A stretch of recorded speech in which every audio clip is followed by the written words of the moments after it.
Rasa Ride Sharing Company ARASA.ca என்ற இணையதளத்துக்கு சென்று The Rasa Drivers app-னை டவுன்லோட் செய்து டிரைவர்ஸாக வேலை வாய்ப்பை பெறுங்கள். மாதாந்தம் $4000 வரை சம்பாதியுங்கள். வணிக நிறுவனங்கள் Rasa இணையதளத்தின் மூலம் மளிகை பொருட்கள் மற்றும் உணவுப் பொருட்களை விற்பதோடு வாடிக்கையாளர்களுக்கு டெலிவரி செய்யலாம். தமிழில் தகவல்களை அறியாளையுங்கள். GTA பற்றி 40 ஆண்டுகள் அறிந்து கொண்டவரும் வீடு விற்பனை துறை ஊடாக மக்களால் அறியப்பட்டவருமான சிவா பிள்ளை 416-854-0005 taxi broker licensed by City of Toronto.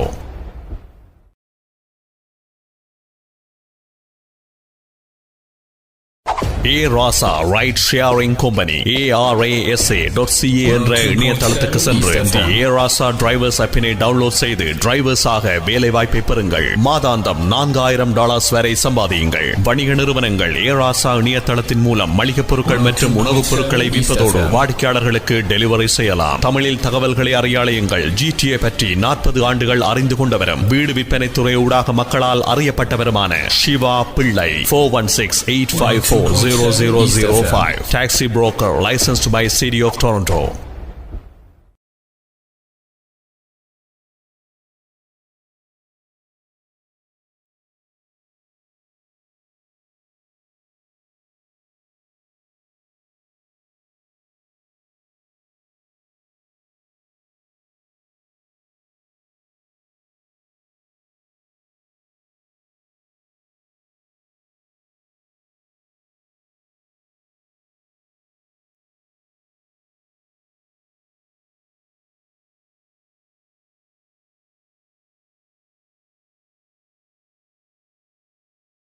Recording in progress.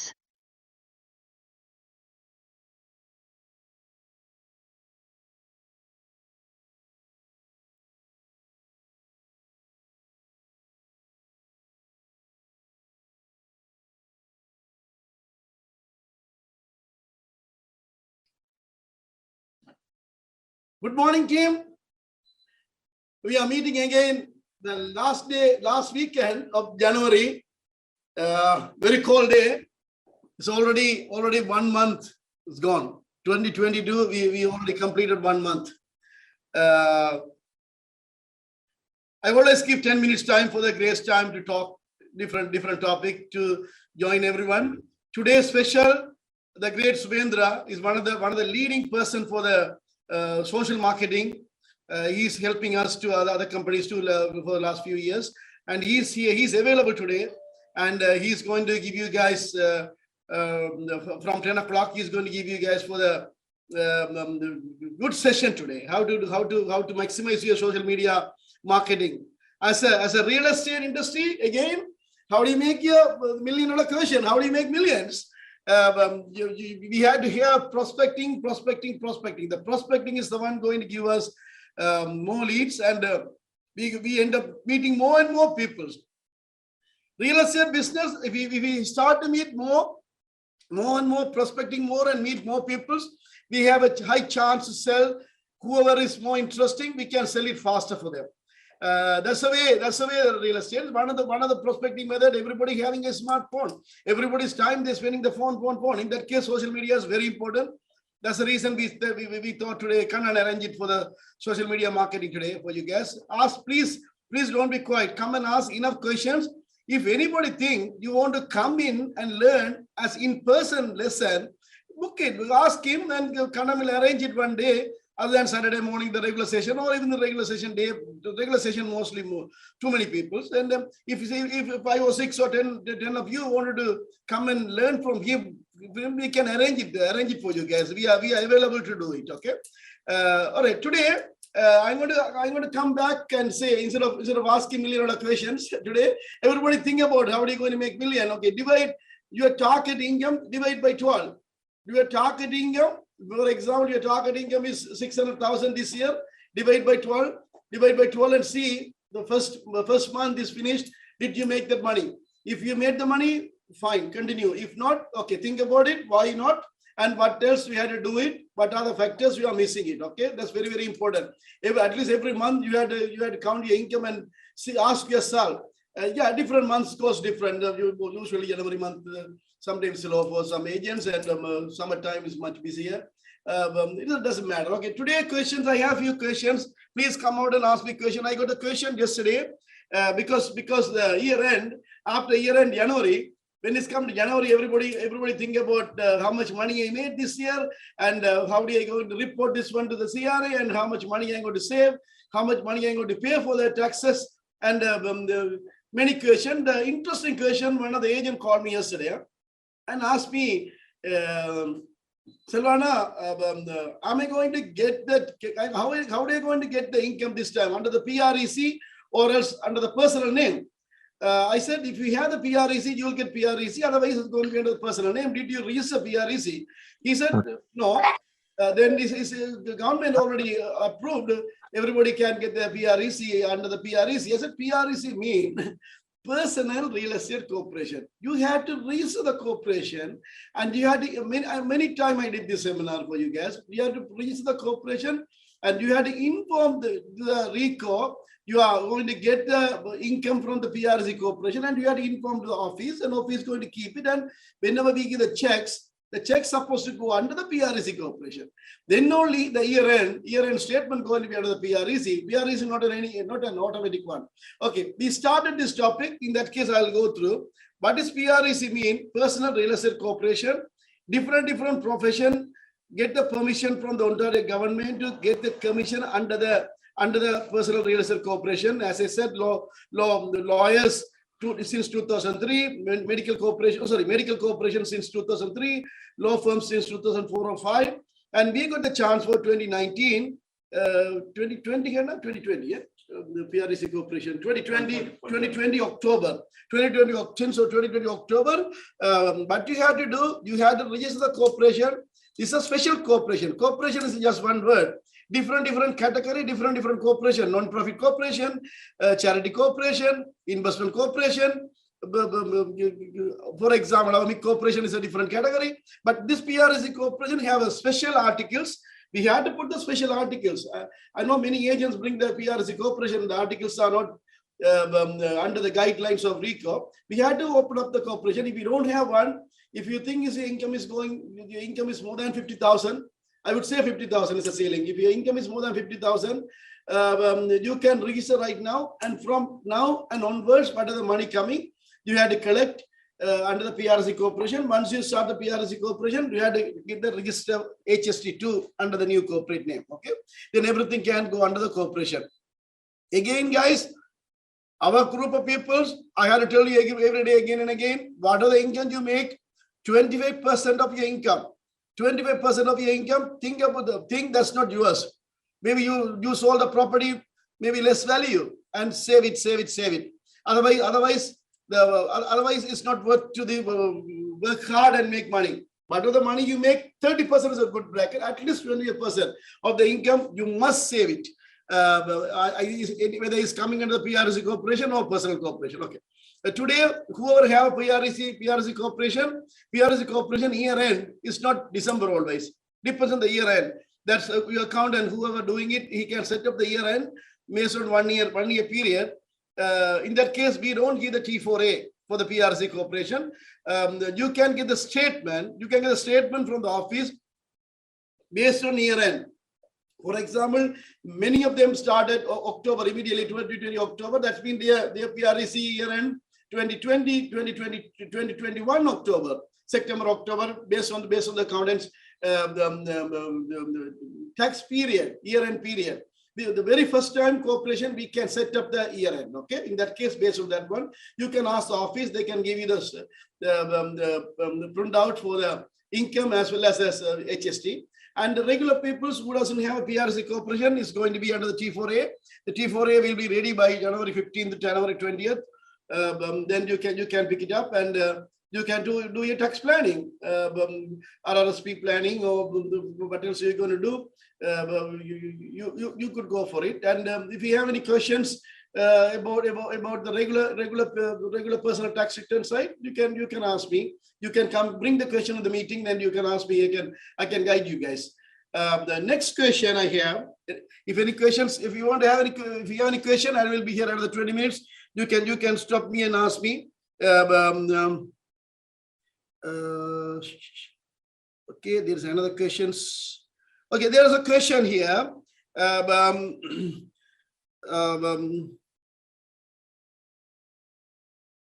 the environmental. What is environmental? Environmental assessment.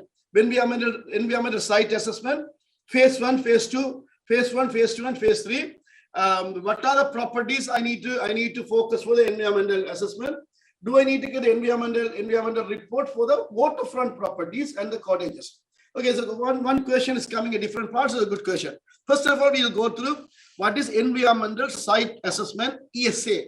Environmental site assessment, ESA, means before the bank give the mortgages, they want to know the particular property have any environmental issues.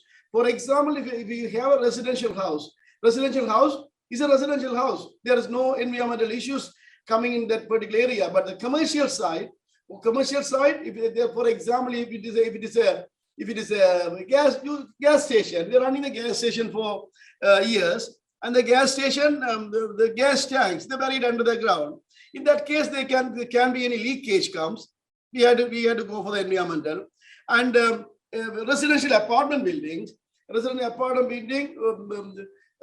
say many years they was using the oil freight heating system. The oil tank, usually the apartment buildings, oil tank outside, because many people live there, the company come and pump it and go. In that case, they keep it outside. Then the environmental, after they switch it to the gas or anything else, but maybe the tank and the oil may still stay there. That can harass the environmental side. And the garages, body shop, those kind of areas is basically for the environmental side. But that's not limited for only the commercial properties. Even farmland. Okay, for example, we are using the artificial fertilizers. Let's say 200 acres farmland. The farmland not going to be straight. Someday the farmland is slope, but what happen? Most of the fertilizers and chemical area might go one side. If you do when we the farmland, even some bankers might say they want to see the environmental report and environmental testing. They may ask, not mandatory. And sometimes the main road properties, if they suspect the main road, any issues based on the main road environmental issue, or okay, the backing of the highway side, they may ask for the environmental side. Environmental not only for the commercial, it can be residential too. But he asking about the environmental side for the cottages. Mostly they don't ask the environmental test, in my knowledge, for the cottage properties. Cottage properties come with mostly for the septic system, for the sewage coming at the septic side, plus water well and those kind of things. Mostly they don't ask for the environmental report for the cottages, but same time it's a bigger cottage and is there an issue, they have a right to ask. But part of the question asks, what is ESA? What is environmental site assessment? Yes, this is the one I like to explain to you. ESA, environmental site assessment mean it's a 3 phases. Phase 1, phase 2, phase 3. Phase 1 is only a report, like a credit report for us. Our credit report, when we would apply for the mortgage, anything what we do, we just pull the credit bureau. There are credit reporting agencies. Credit reporting agencies are recording our history. For example, is a Canadian credit report, Canadian born when they go to school, after when they are in the school at 18 years of age, they are applying the first credit card. When they get the first credit card, the credit start. For us, when immigrants, we come from different countries, and when we apply for the first loan or first credit card, our credit system start. From that one, the credit report is showing how good creditor I am. How good creditor we are. For example, what are the promise we make and giving back. That's credit. I'm not going to credit side right now. Similar to that one, environmental. I believe environmental reporting agency started early. I believe around 8 years ago. That's what I heard. And they're still reporting every accidents and every issues in that particular sites. In that case, say for example, you are going to buy a unit for 1153 Taunton Road, for example. The environmental phase 1, they are going based on the property address, and they are pulling the record of the property plus surrounding areas, all surrounding. all surrounding. That particular property doesn't matter. All surrounding what happened in the area based on the record. If the previous usage is one of the part, say it is residential, nothing happened. Environmental phase 1 shows is free and clear. Say if it is a commercial one, it's a commercial one. Say commercial regular plaza. Regular plaza, what they will do, what are the owners and the plaza? It's a grocery store and regular banks or something like that. At the environmental side, no environmental harassment. But at the same time, that particular plaza, if there is one coin laundry, for example, yes, if the coin laundry or spa, those kind of things, anything is there, but they will mark it, there is a coin laundry or spa or certain things. In that case, environmental phase 1 report, give that particular commercial plaza plus surrounding, is there any issues there? Phase 1, ESA report, phase 1 means phase 1 only for report. There just pull the report, scores $1,000, $1,500, $2,000 maximum based on the size of the land and the surrounding site.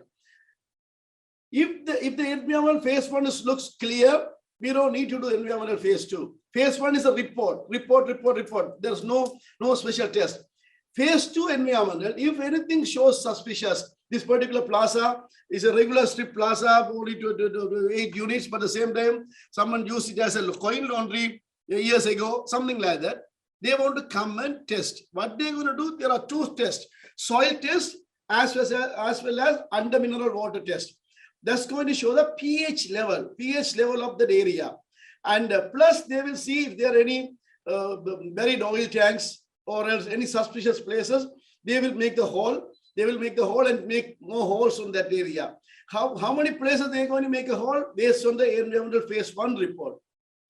How deep they're going to get the water level depends on the usage. It depends on the again phase 1 usage. If it is an oil tank buried, if it is a gas station, the major gas tanks buried, then they will do more holes and go very deep and get the water and see how far the pH level, the 1 feet pH level, 3 feet pH level, 5 feet pH level, 9 feet pH level. That's the way the report. You can go to Google it and see the sample report for ESA phase 1 report, then you can see it. And the testing, the soil test. If soil test and under mineral water test pH level acceptable rate, then you pass for the environmental phase 2. In case anything comes way different, pH levels might be big difference, anything big difference, but they had to go to the phase 3 level. Phase 1 is a report. Phase 2 is a real test. That's the one the banks looking for before they give the mortgage. Again, when you go to phase 1 and phase 2, there are companies like in appraisal companies. Appraisal companies are various different companies are available. But which company the banks allow is very important. Which companies the banks looking for the purpose of the acceptable appraisal reports. Based on that one, even though you have an appraisal report, they don't take that one. They want to go to the own appraisal. Same thing the environmental too. There are companies, bona fide companies, major banks wanted to go to that particular company and get the environmental report. Even though seller, when they're selling the place, they could say, I have a environmental phase 1 and phase 2. The important part, you can't cross the condition and buy it. Who did the environmental test, and that particular company is bona fide company, or the company is acceptable by the place, the banks where you're going to apply for it. That's the important part. Even though they have the phase 1 and phase 2 report, clear report, that's not enough for us. Okay, and we had to do it. We had to ask for the mortgage broker. Which company they're going to do it. Based on that one, we had to do it. And phase 3 is not a regular one. Phase 3 is a phase 3 mean you remove the soil and put it back the different soil and clear out the area. For example, one oil tank buried for the 12-plex apartment building. One oil tank was buried and environmental phase 2 failed. What they have to do? They will bring the peoples and take the oil tank out, and they will based on the test. They will give you how many the feet the oil leakage and spoil that particular soil. Remove everything, all the soil, and put it back the new soil and get the pH level. That's called cleanup. environmental ESA phase 3 mean cleanup. That's cost money, big money based on the issue. Okay, and other thing for the environmental side, for the commercial building is a tender commercial. For example, if you are buying the tender commercial, sometime office may put environmental clauses in that one, but you are an agent. You can tell the secretary, or else you can do it yourself and cancel it out, because it's a condo commercial. So many people live there. You cannot get the environmental report for only one unit. Imagine one of the condo commercial. There are so many units there. Then environmental only for freestanding building. Or environmental report is we have to give the environmental report for the property, the freestanding buildings only. We have to give the environmental report. You don't need to give the environmental report for the condo commercials. Okay. In this particular question, he asked me about the cottages and waterfront cottages. As for my knowledge, they don't ask. They don't ask. In case they ask, most probably phase one report is going to cover. Okay. Other question I have here. Bear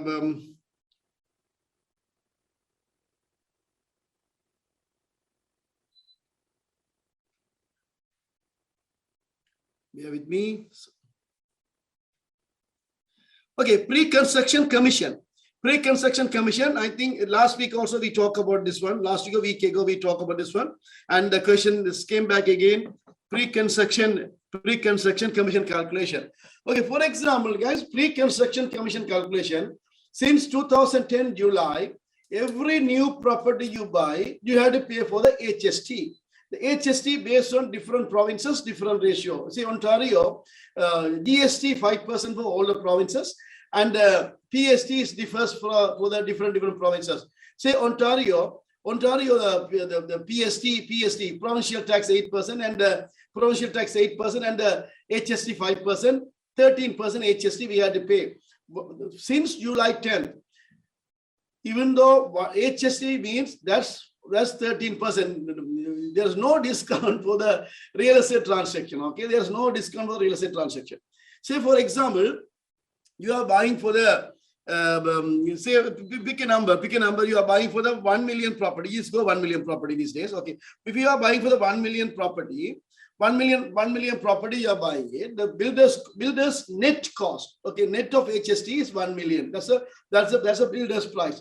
Then what he has to do, he has to put the HST on top of that one. When he put the HST on top of that one, 13% HST, 130,000 HST, he had to add those one. In that case, builder's price 1 million plus 13% HST, $1,130,000. Government getting HST, big money, collecting big money from us. The real estate price went up. That's one of the reasons too, since 2010. Anyway, then they are getting one transaction, $130,000 HST. This is a regular calculation. What the builder do, because the rebate portion is there, HST rebate is there. Then the builder want to advertise as a lower price. Then what the builder does, for example, the house price, net of HST, he wanted to get 1 million, and adding the HST 130,000, then 1,130,000. He is taking the rebate portion out, 24,000 rebate portion out. Then he advertised the price $1,106,000 is the price. You buying the property. Builder always sell it. Builders always price it for the owner occupying HST value is the one always putting it. That means the builder's price is 1,106,000. You guys understand why? 1 million net of HST plus 130,000, 1,130,000 less 24,000, 1,106,000. That's the one builder advertising. For example, you are selling a client for $1,106,000 worth of property. In that case, your commission is going to be based on what? Only 1 million net of HST. They don't pay the commission for the HST part. Then what you have to do, the way you calculate, I can tell you the way you calculate. If the property value anything more than 450, less than 450 is a different calculation. Then don't worry about this. These days our price is high. The property value is more than 450,000. What you have to do, If somebody buying it for the owner occupying purpose, or they're buying it, even though rental purpose, they're going to add the HST back in the lawyer's office anyway. At 24,000 and divide by 113. Okay, can I tell you the calculation? We can do it together. One calculation. Say you are buying the property. You are buying the property from the builder for 650,000. That's a gross. That's a gross. You are getting 650,000. Then your net of HST, the commission calculation. What you have to do? You have to add 24,000 on top of this 650,000 plus 24,000. That's coming up to 674. Divide by 113, coming to 596,460. This is the one. This is the one net of HST, 596,460. I repeat again, the price at 24,000 divide by 113 and multiply by 100. That's the net of HST. Net of HST. Your HST calculation is going to be based on net of HST. Understand? There's a builder's value. They don't pay the commission for the HST portion. And the second question, the same line. Second question, pre-construction commission calculation, pre-construction the referral agent. If the agent referred to the pre-construction, maybe not everybody have access to for the builder for the pre-construction. And if someone standing there. If someone's standing there and selling it to you for 4%, then you are going to get only 3%, for example. That's coming from referral agreement. Maybe the other agent works for different real estate officers. If other agent works for the different real estate officers, but what we had to do, we had to sign the referral agreement. Only part sometimes the confusions come for some agent. The referral agreement. Okay, for example, you are going today. And signing the purchase sale agreement from the builder is a new purchase sale agreement you are signing from the builder. After you sign from the builder, you may ask, can you give the referral agreement? Other agent might tell you, you have to wait until 10 days cooling off period. After the deal firm up, only the company will sign with me for the referral agreement. After the company sign with me for the referral agreement, I'll sign with you. This is a case, Captain. Sometimes you don't get the referral purpose sign immediately. If you are an agent, you are dealing directly to the builder. Yes, they don't sign. They will say, okay, after cooling off period finished, we will sign directly to the builder. Mostly builder and you is not a problem. Sometimes some agents might cheat. You are giving your clients, and you don't have any hold on it. But what you had to do, you had to get the buyer agency sign from your client. Buyer agency agreement doesn't affect for the builder side directly because his buyer agency agreement works for the company to company for the cooperating companies. But at the same time, it's at least if we have the buyer agency agreement signed, and after that one you are referring to other agent, you can send the buyer agency agreement to the builders and fight if they don't give you the commission. And I went to the courts for some cases. Some major builders like Tridal or Daniel Tridal, bigger companies. I don't see any problem. And some agents who work there and different companies, they give access. They don't give you properly because the commissions come after 5 years. Sometimes they want to take, for example, 4% commission. The first installment, they want to take it for themselves. And they will say the second installment only, I'm going to pay you. They put the referral agreement, they will say the first commission for them. And sometimes it's an issue there. We always have some problem with the issues. We always have some problem with those issues with the referral agreements.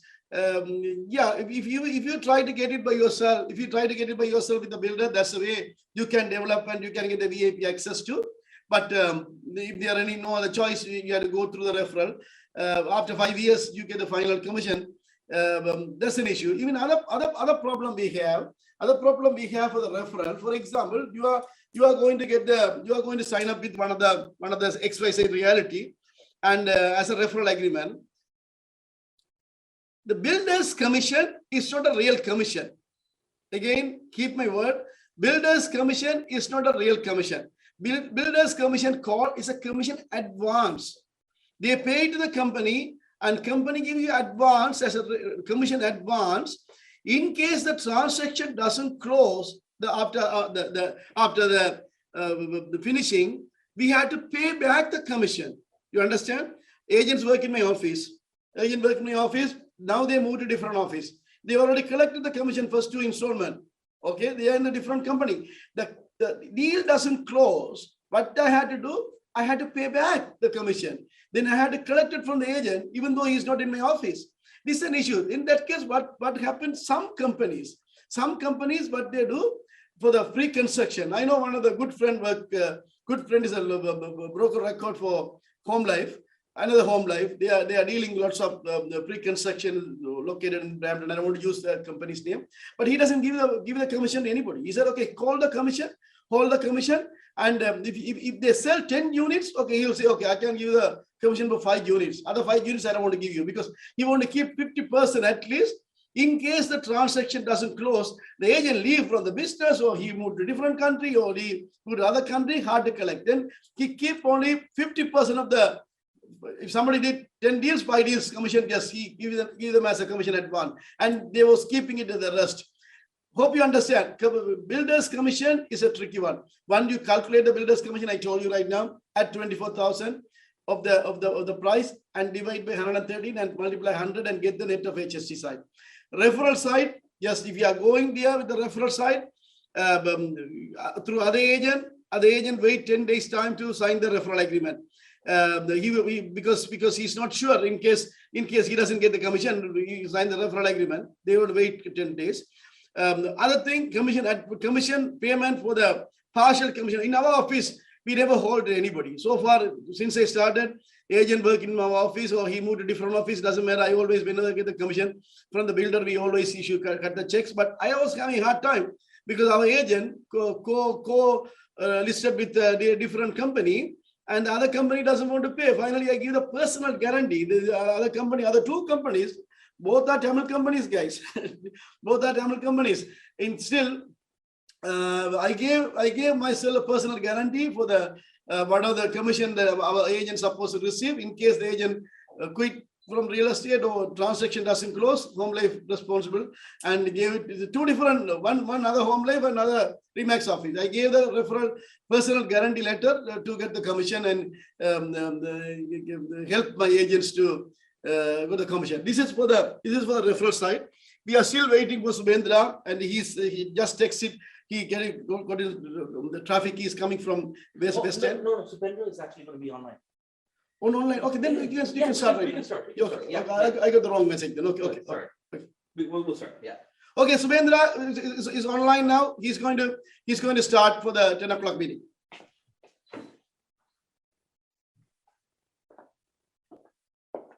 See you next class. Hey. Hi, Subhendra. Thank you. You're very welcome. Awesome. Kannan, am I a host as well, or? Yep, I'm going to make you a host right now. Perfect. Thank you. I will do that right now. Host. There we are. You are host now. So let me give everyone a small little introduction about who we have today. He's not new to our office. He's been here in person doing social media training, and also handles our social media account as well. Subhendra, he's not just a social media guy. He's a lot more than that. He's a content creator, a social media consultant. He is the ambassador for the city of Toronto.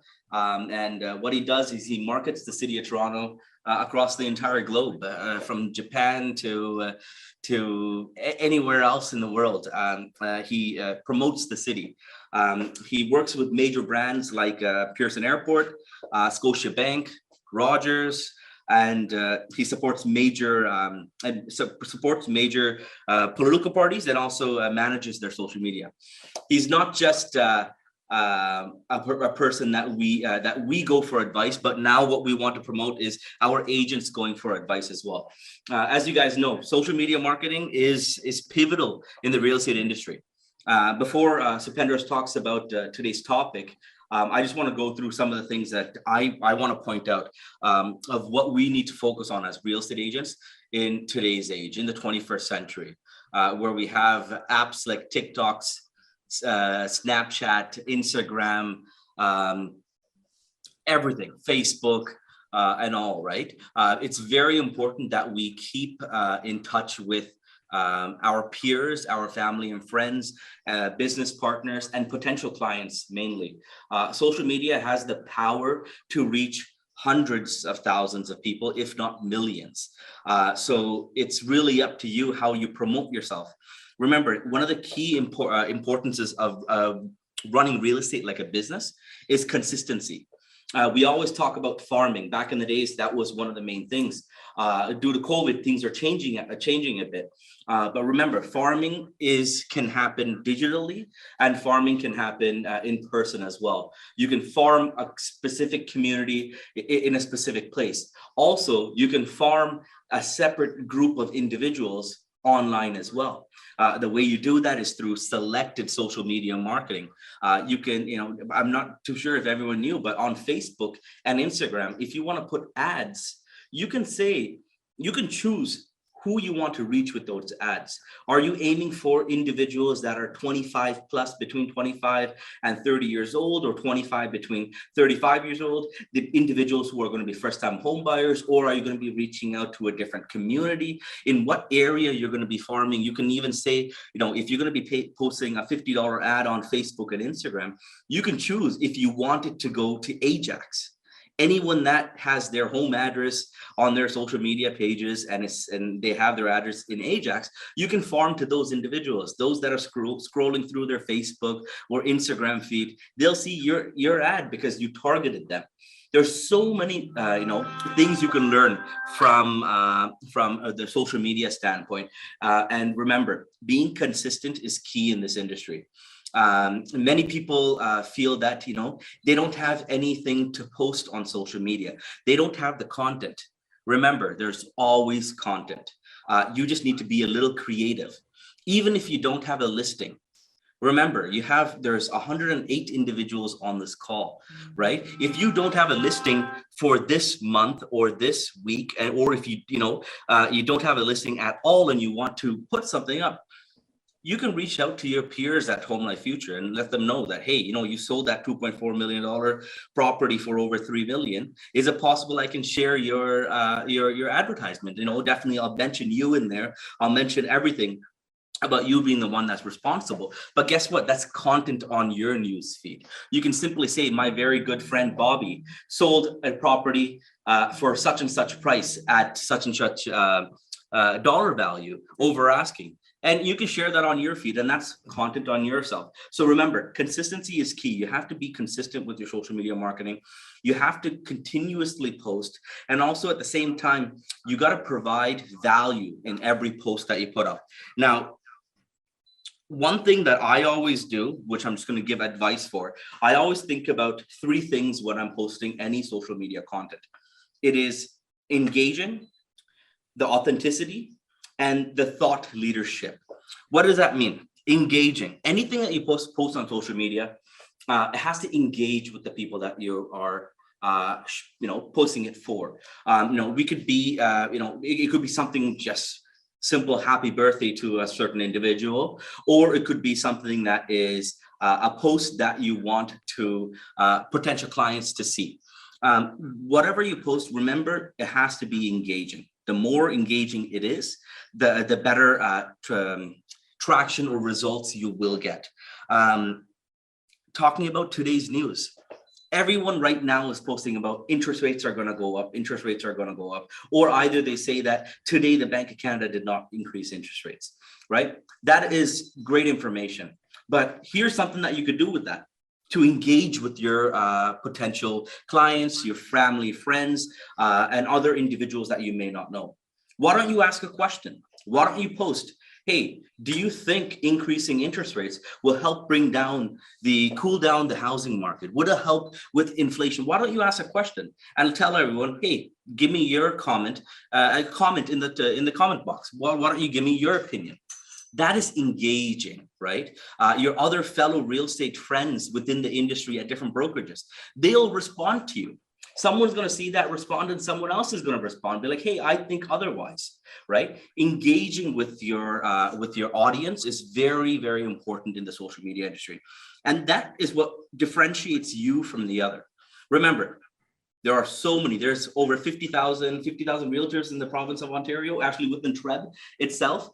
What are you doing differently from the others? You can't be the same. You can't just post, today the Bank of Canada did not increase interest rates.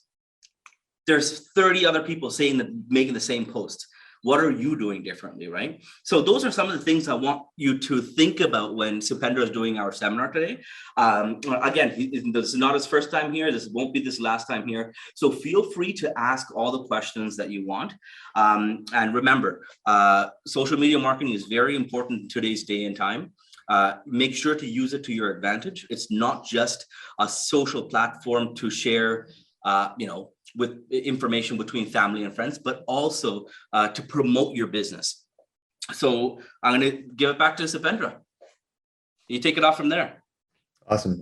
Thanks so much, guys. Happy Saturday, everyone. It's a great intro from VC Savanko and Cullen himself. Obviously today, I know we spoke in the past about, I had my slides and I kind of did a breakdown in regards to the basics and the 101 of how the world of social works in regards to real estate. But I'm sure a lot of you have seen it on social as well too. And it's currently booming from the visual perspective. It's Reels, I would say. I'm going to show you a couple of examples of how they work. But for a lot of you that do see your content on a day-to-day basis, the transition when it comes to content has changed rapidly. Everything from literally the content that people put out there, it's a lot different compared to what it is now. And it's changing rapidly in the sense of a visually perspective component to it. For my case, what I'm going to do is I'm going to obviously share my screen soon, and I'm going to show you how you can create content on your own, whether if you have a listing or whether if you're trying to brand yourself. Those are very important things that you should highlight. For listing purposes, it's always great for people to see the main components of the house and being able to capture content in the house affiliated with that. But just give you a brief breakdown to get it started. Like I said, specifically today, it will be about Reels. So Instagram Reels, and you can also use them for Facebook and TikTok as well too. Once again, for those of you who don't know what these are, that's perfectly fine. I'll do a breakdown of exactly what they are, just so you get a better idea for it. This is a new way that a lot of real estate agents are posting their content on their feeds, because I feel like it's a different way to get a different visual of the house that they're trying to sell. And it's important to go from that way. So let me share my screen so you can have a visual component of what I'm referring to. So right at the back, could you confirm that you see everything on the desktop?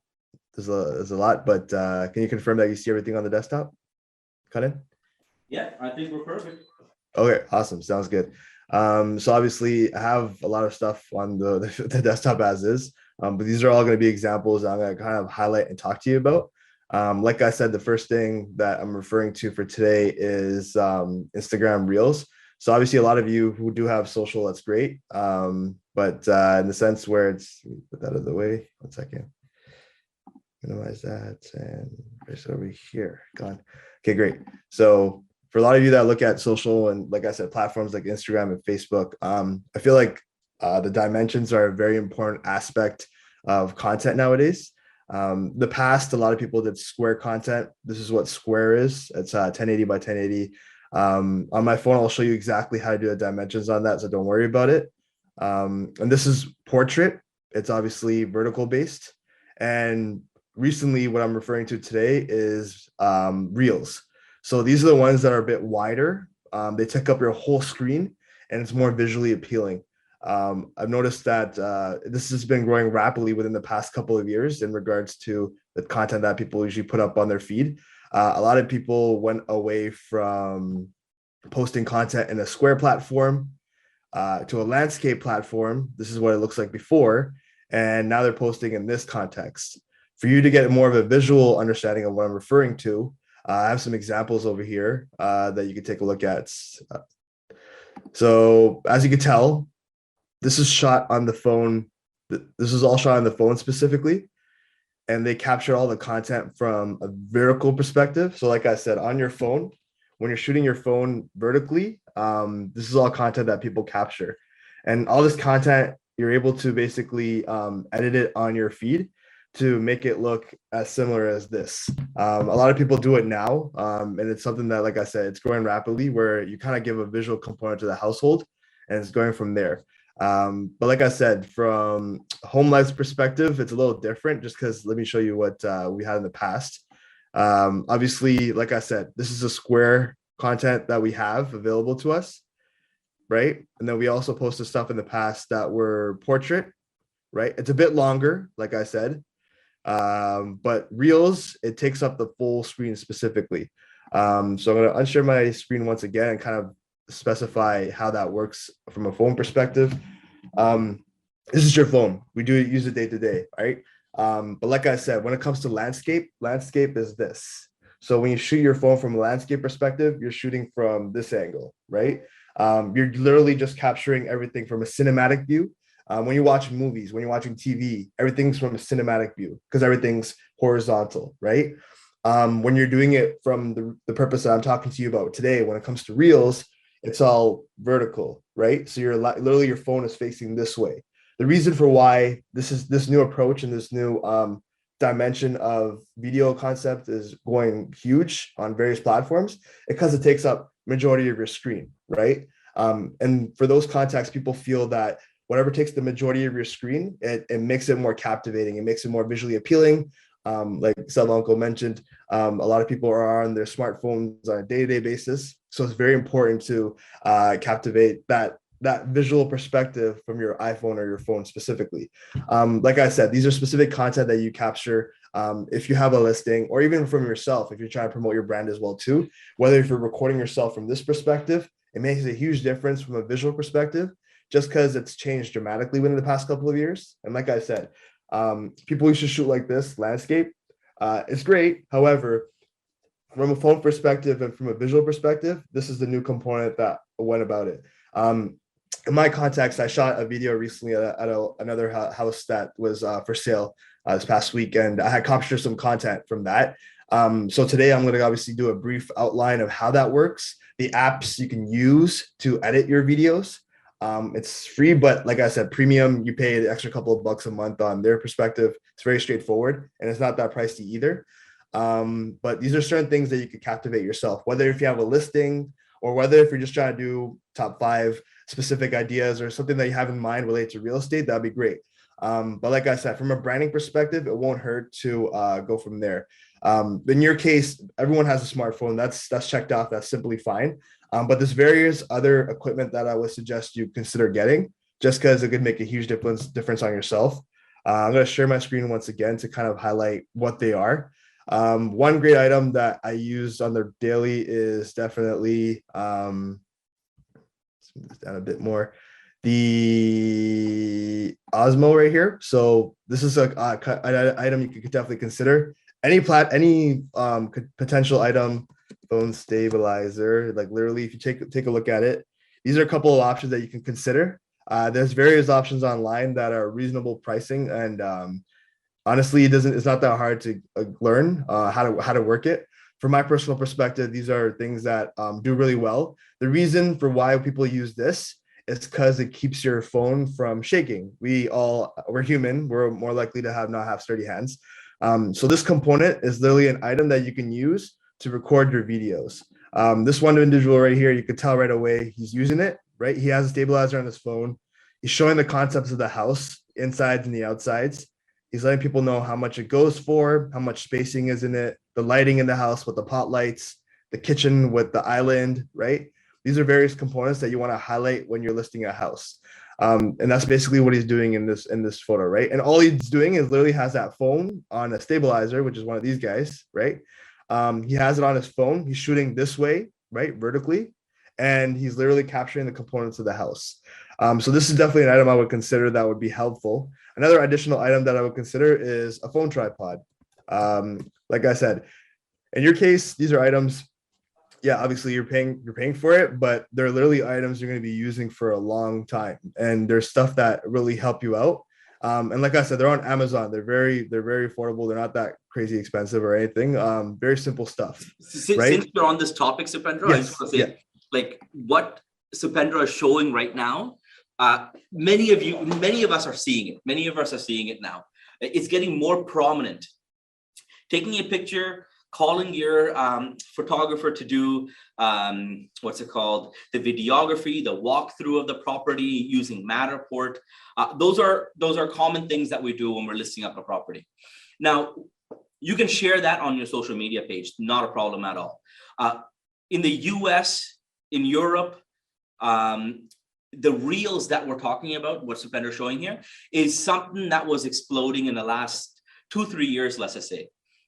I only see a small amount of realtors within our community, let's just say, that's doing this now.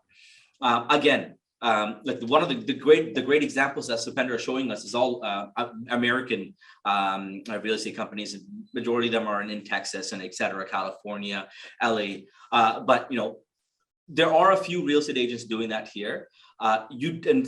I know a lot of individuals, they hire professionals to do it. They pay, you know, a certain amount of money, which is perfectly fine. Paying for services, I support that. I think it's a great way to start. But at the same time, here is Supendra, a professional, that's showing us with a much easier way of how we could do it. We all take videos on our phones. Everyone's a professional at that. Nowadays, everyone has a smartphone. It's not difficult to use. What we just need to learn is how to do it, right? Taking a video, very simple. Putting a music in the background, making it look elegant like this is the tricky part. But these are things that you could learn. We're all somewhat tech savvy nowadays. Everyone has a smartphone. Very simple to utilize these type of methods. Spend 1-2 hours learning it, watch a couple of tutorials, and honestly, we can start doing this ourselves. If we're busy and we have multiple listings per month, yes, grab someone else to do it. It's another family member or professionals, hire them, let them handle it. But if for those that are starting out, there's those that want to show that we're out and about in the community and we're doing listings, we're buying properties and etc. This is a great way to showcase your business and to stand out. Remember, if there's 600 real estate agents in our office, 640 plus. How many of them are doing this on Instagram or Facebook? You ask that yourself. How many of your Home Life Future friends are doing this on Facebook and Instagram? It's going to be, you're probably going to know less than 10 individuals, in some cases less than 5. Why don't you be the one that starts showcasing this? I think that's very important. And again, getting all the stuffs from Amazon, it's not too costly. It's something that you can really invest into your business. Sorry, Supendra, but just wanted to reassure that's that perfect. No, exactly. No, like Kanan was saying, obviously, these are certain things that you can consider. I know for MLS and whatnot, for photo op purposes, you have to actually make sure the dimensions are spot on. Obviously, you want to make sure the pictures are captivating and exciting in order for you to obviously get that sale in regards to putting that house out there in regards to what type of features are important about it. But this is more of it's like an organic approach. In this world we live in, I feel like the organic content, when it comes to organic content, what that means is what you shoot off your phone and what you post on your feed without adding crazy effects or filters and et cetera. But these are certain components that I would consider. Like I said, obviously hiring people to do videography and photography, it's absolutely incredible. But in your case, if you want to elevate your presence even more, I would definitely consider buying these potential items. Very simple, straightforward, like I said, and these are some things that you'll be using in your entire real estate career because it's going to be super helpful. But like I said, certain potential items that you may consider are obviously a tripod, like a phone tripod. You easily could keep it on yourself, and then obviously you could talk towards yourself, or you could show off your property specifically, right? Other components of it are basically obviously there's various items. You don't have to go for this one specifically. It's a stabilizer, and there's various options that are available. Like what this is, I'm sure a lot of you may have seen it in the past. You literally place your item there, and the whole purpose of the item is to make sure that your footage is not shaky and it looks smooth and it looks exciting for the viewer to see, right? On the right hand side of you right over here, so I'll pull this up as well. This is basically on my phone, so I'm sharing it on my screen right now. So the way this works is obviously for the world of social, the world of social, this is how it works, right? So obviously, from this perspective, like I said, this is a square content. This is portrait by the way it looks like, right?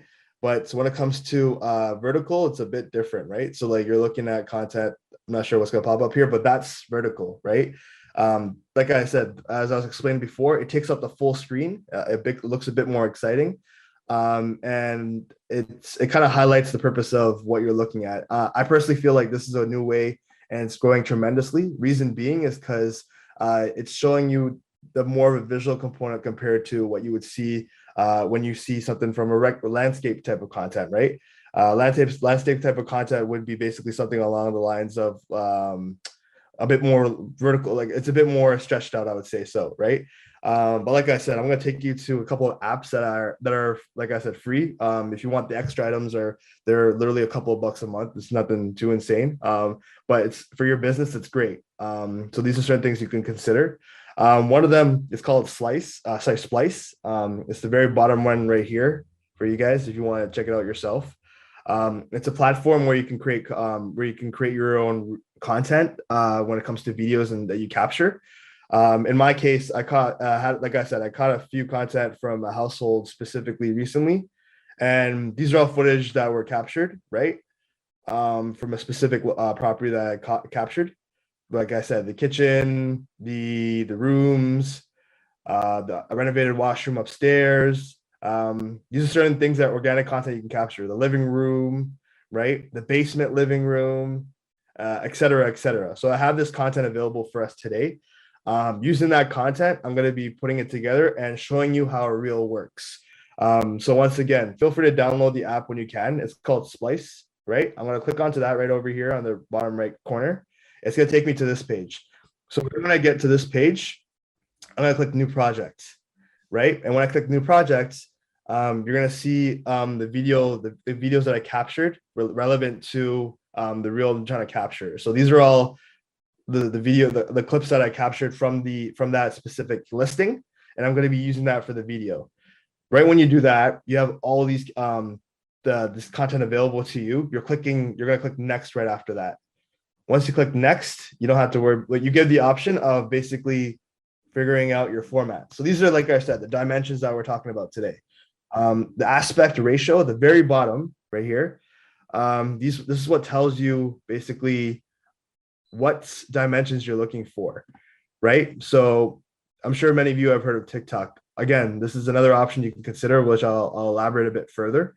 For Instagram Reels, this is something you can consider posting on Instagram Reels as well too. Again, like I said, Instagram Reels are literally in this component of it. It's content that's available to you, and from this perspective, for people who are on IG, see that bottom left logo at the very bottom. It's literally that one position right there, literally right here. This is the Reels section. So if you scroll through, this is your Reels section that a lot of people are captivating on their likes and their comments because it's visually appealing to the naked eye, and people want to see more about this, right? Like I said, it's a different component that a lot of people are considering. I definitely consider you doing it as well. And today I'll show you how to post up on this platform as well.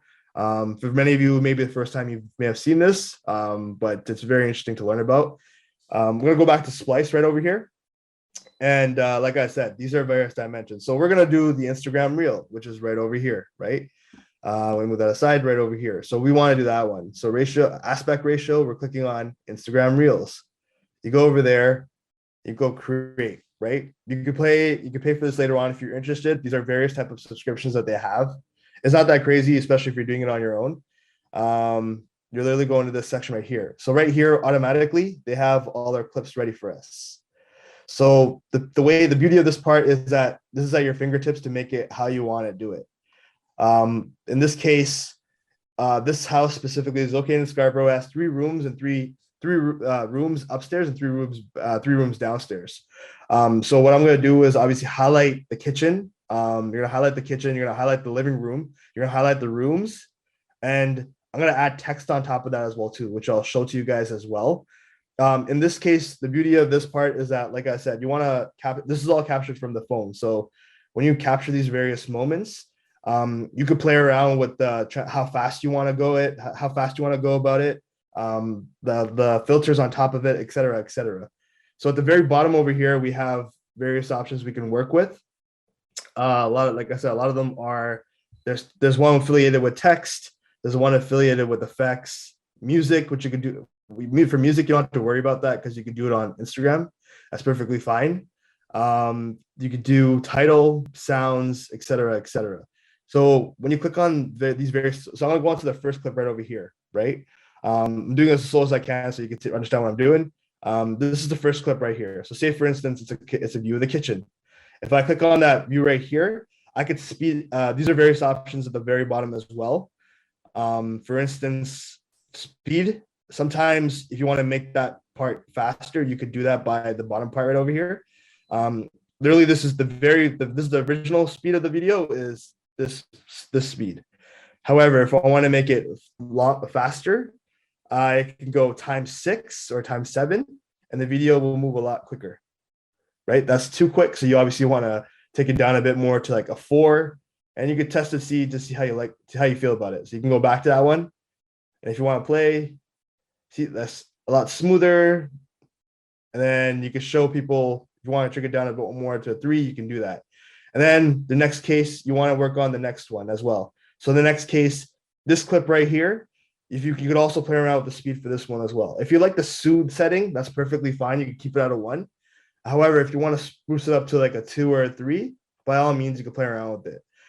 So if you put it up to a 2, and if you put it up on a ×2 speed, it'll be a bit quicker, right? This is just, in my case, the reason for why I suggest this sometimes is because in this world and age, obviously you yourself, our attention spans are very, very short.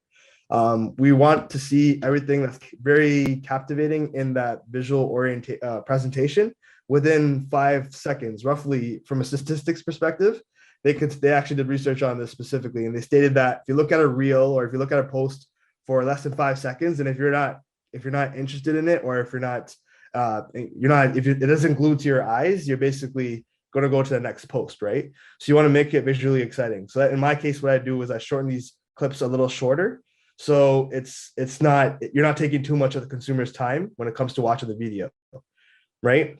And in addition to that, like I said, there's various other options that you can play at the bottom when it comes to lighting and whatnot. So if I were to go to this original first clip, again, for those of you who want to try it out yourself, it's called Splice. Feel free to download it on your app. It's world renowned. A lot of people know about it, and it's pretty effective.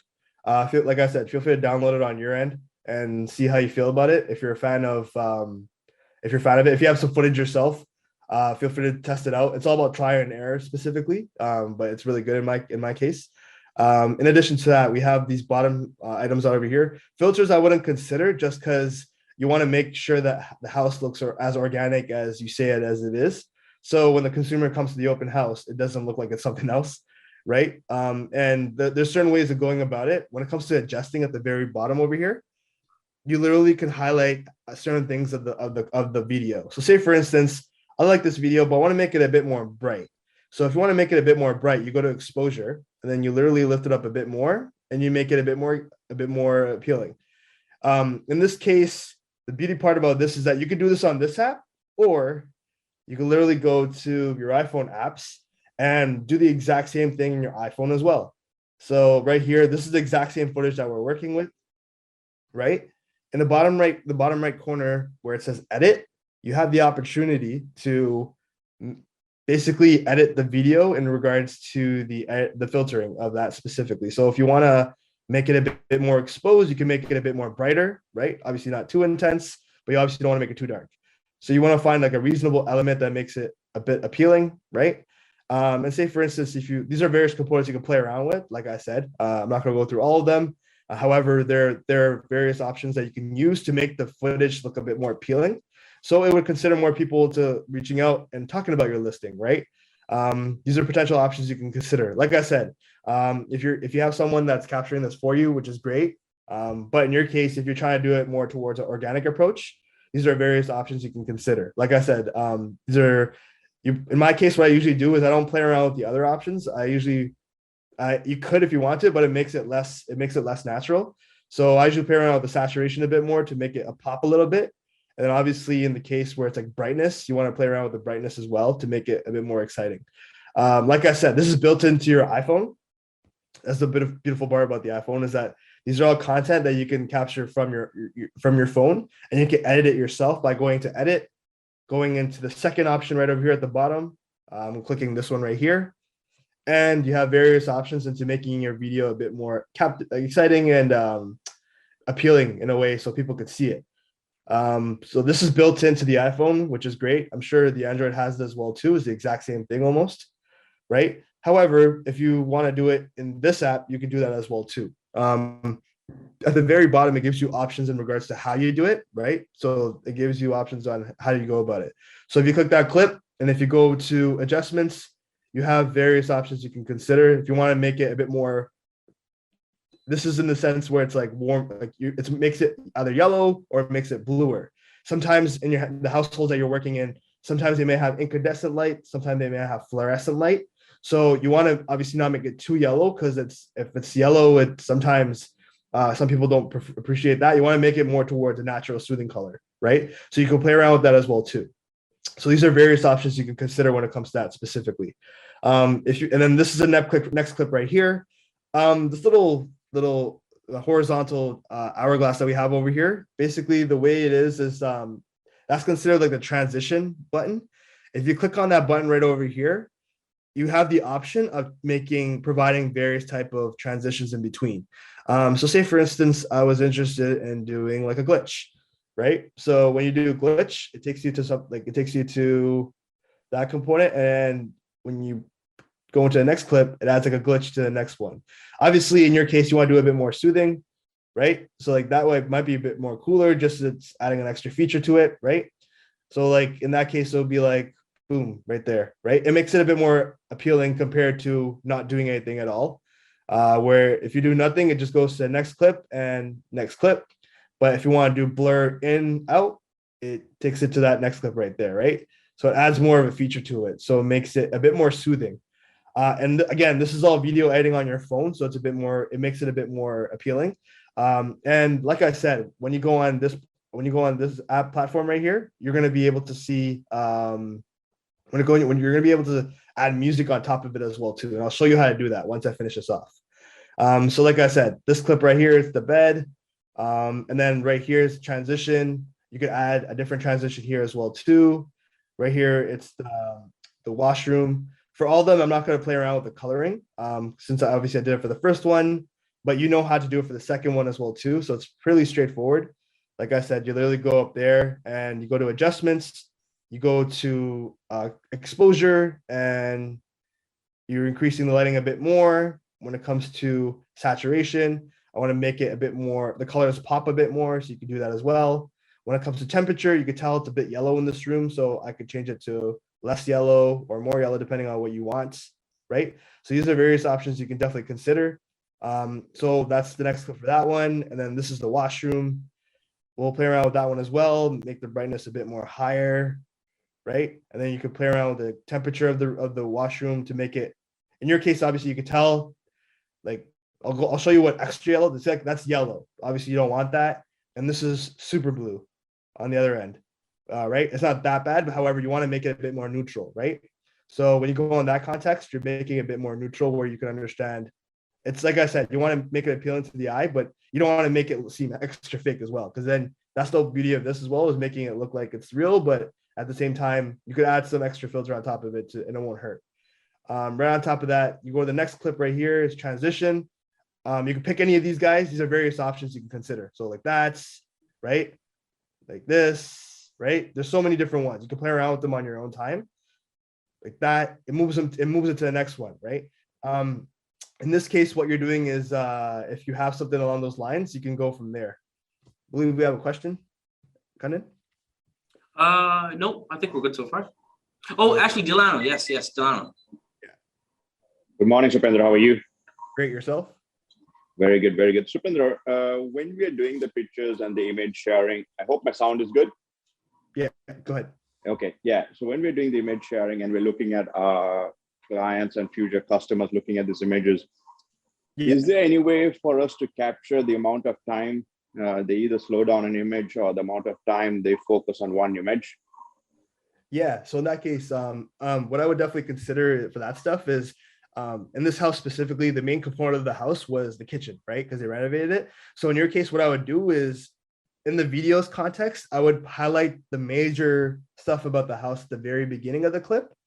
And then at the very end, you focus on the least important stuff of the house. So say, obviously, some houses have liabilities.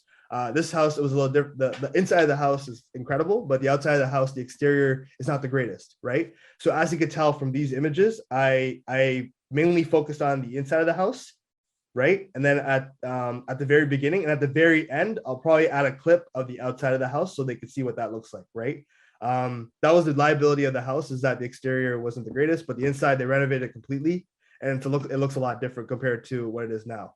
So to answer your question, when you do these type of videos, I would definitely put your best clips or your main assets of the house at the very beginning. For instance, renovated kitchen or renovated living room, high ceilings, pot lights, etc., etc. I would add that type of stuff at the very beginning of the house. At the very beginning of the video compared to at the end. So that way, when your consumer watches it, right away you could tell off the bat, whoa, that's exciting. Whoa, that's renovated, right? So for your context, when you create this in the future, all the exciting content that you have, you could obviously all the best asset parts of the house.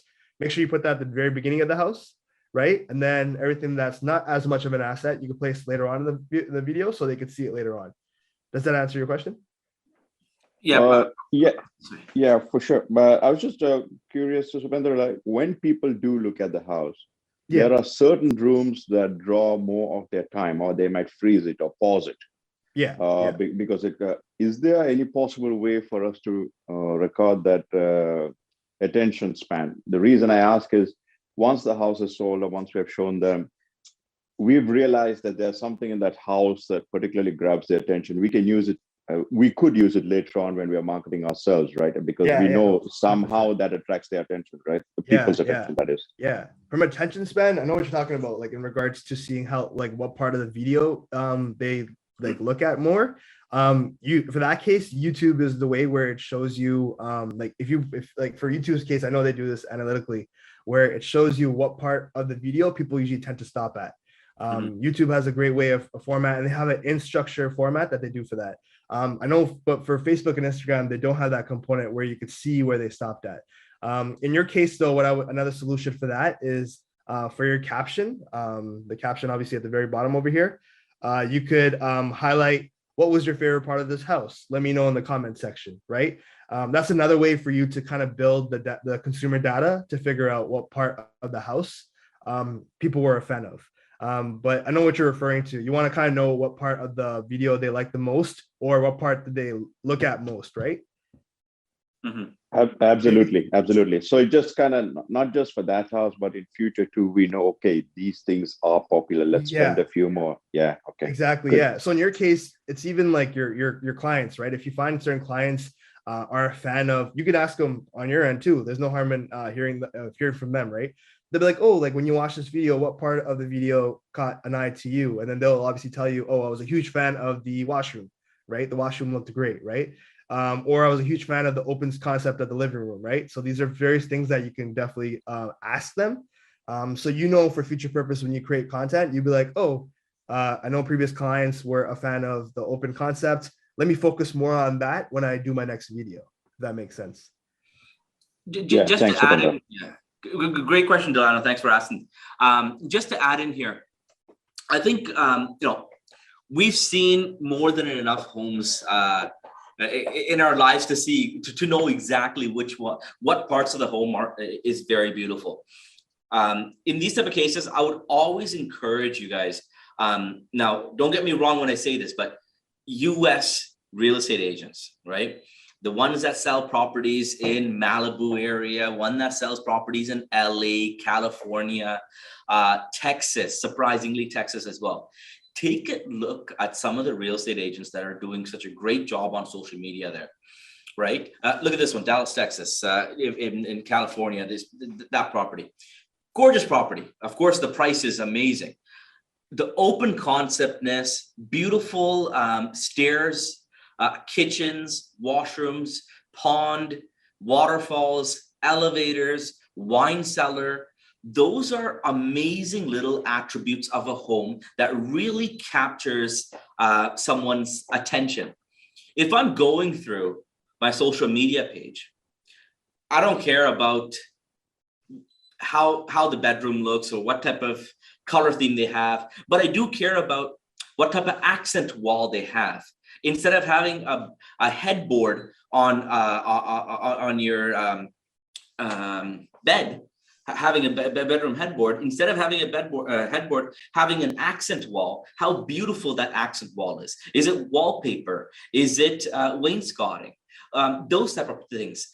Really, take a look at other social media pages, and then you'll get a very good understanding. In a home, if it's a custom built property, go through each and every one.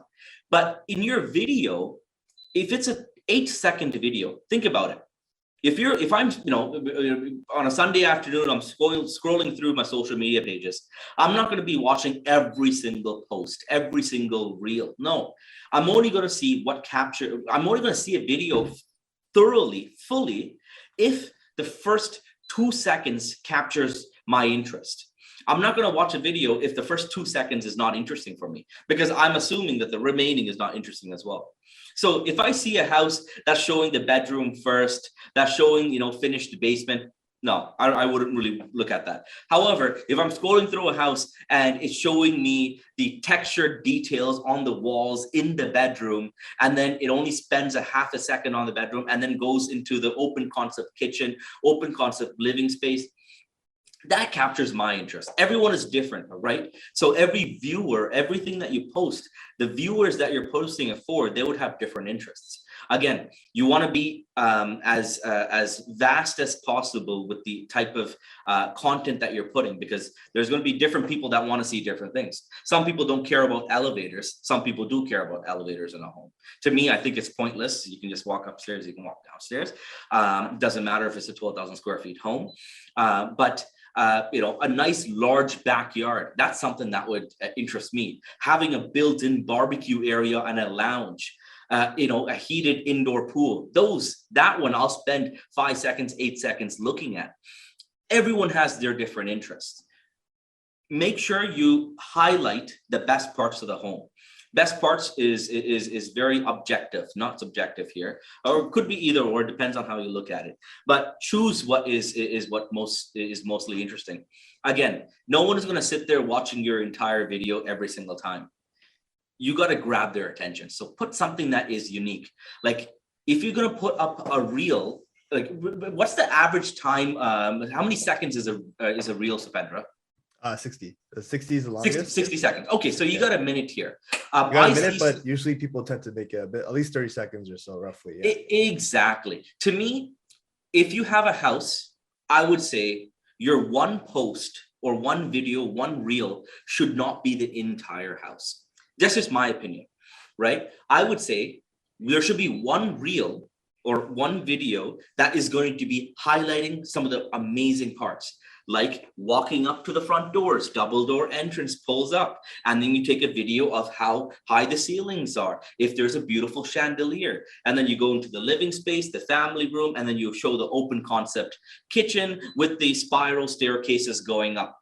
There we go, 30-second video, 20-second video. And then you have a separate post on the bedrooms and etc. And guess what? Now you have more content. You're not only putting one picture or one video of a house, but that beautiful house that you're posting up, you can post 5 different videos, 5 different content. It could be, just a 10-second video of the beautiful custom built washrooms, showing off the marble flooring, showing off the rainforest showers or the jet sauna, so many different things, right? Be creative. You're not just taking a video and posting it up. What Supendra showed so far is that we're taking a video of a home, multiple different concepts of it, and then using that app Splice, how beautifully it's being transitioned. And then for each transition, you can choose what type of transitions you want. You can choose the coloring. He recommended to keep it as natural as possible. But trim it down, make certain areas that are beautiful a little bit longer in length of time, and some of the areas that you think is a little bit not as pretty in the house, make that a little bit shorter. That's what we have to do if we're going to be listing up a property, right? Not every single property is as appealing. A lot of people nowadays, even on MLS, they don't even put the picture of the front of the house. They only put the pictures of the washrooms, the kitchens and everything. Why? Because it's renovated inside and looks nice. Some MLS listings don't even have the front of the house. And we obviously know why, because it's not as appealing, right? Same thing you want to do with these type of social media posts. Focus on what is appealing, right? And that's what grabs the interest of your viewers. Again, thank you. And sorry if I'm stepping in a lot, Subendra, but yeah. No, not at all. Like it's exactly what you're saying there, right? You want to kind of, at the end of the day, you want to make sure people who are interested in that area or in that location get the understanding of exactly what you're trying to sell, right? And it goes from there. As you can tell in this video, this gentleman clearly has his phone and he's just going around in the real estate location, just shooting off his phone, right? It's fairly straightforward. In regards to stuff you have from MLS listings, from photo purposes, you could post that. That's great. If you have someone coming in and talking, doing videos of you talking in front of the house as well too, that's great. But also in the context where it's more of an organic approach, where the whole purpose of this is kind of like getting the first person perspective, right? The first person perspective of this is what's the main reason for why people usually do this. You get a feel for going into the home without even going into the home, right? A lot of people, they don't even like go into the house just by looking at that specific poster, that specific component. They automatically reach out to the realtor and they automatically make an offer because they know it's going to be competitive. And they're like, you know what, we want to get in this one. And they take a look at it. So in your case, without even, especially with COVID, and obviously you are able to book and this and that and go into the household. But at the same time, there are moments where if you see the post itself and if you feel like it's something captivating, you may consider going, right? So those are certain options I would definitely consider that might be useful and going from there. What was it? I think we had a couple of the chat. No, if anyone has any questions, please feel free to ask. Chat box is open. You can raise a hand or you can unmute yourself and ask. There's no problems at all.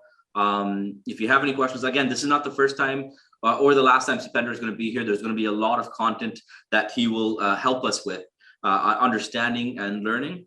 Again, if you don't want to do this yourself, if you want a professional, Subendra is here. He's gonna let everyone know his number and contact details, and you can contact him directly to get help.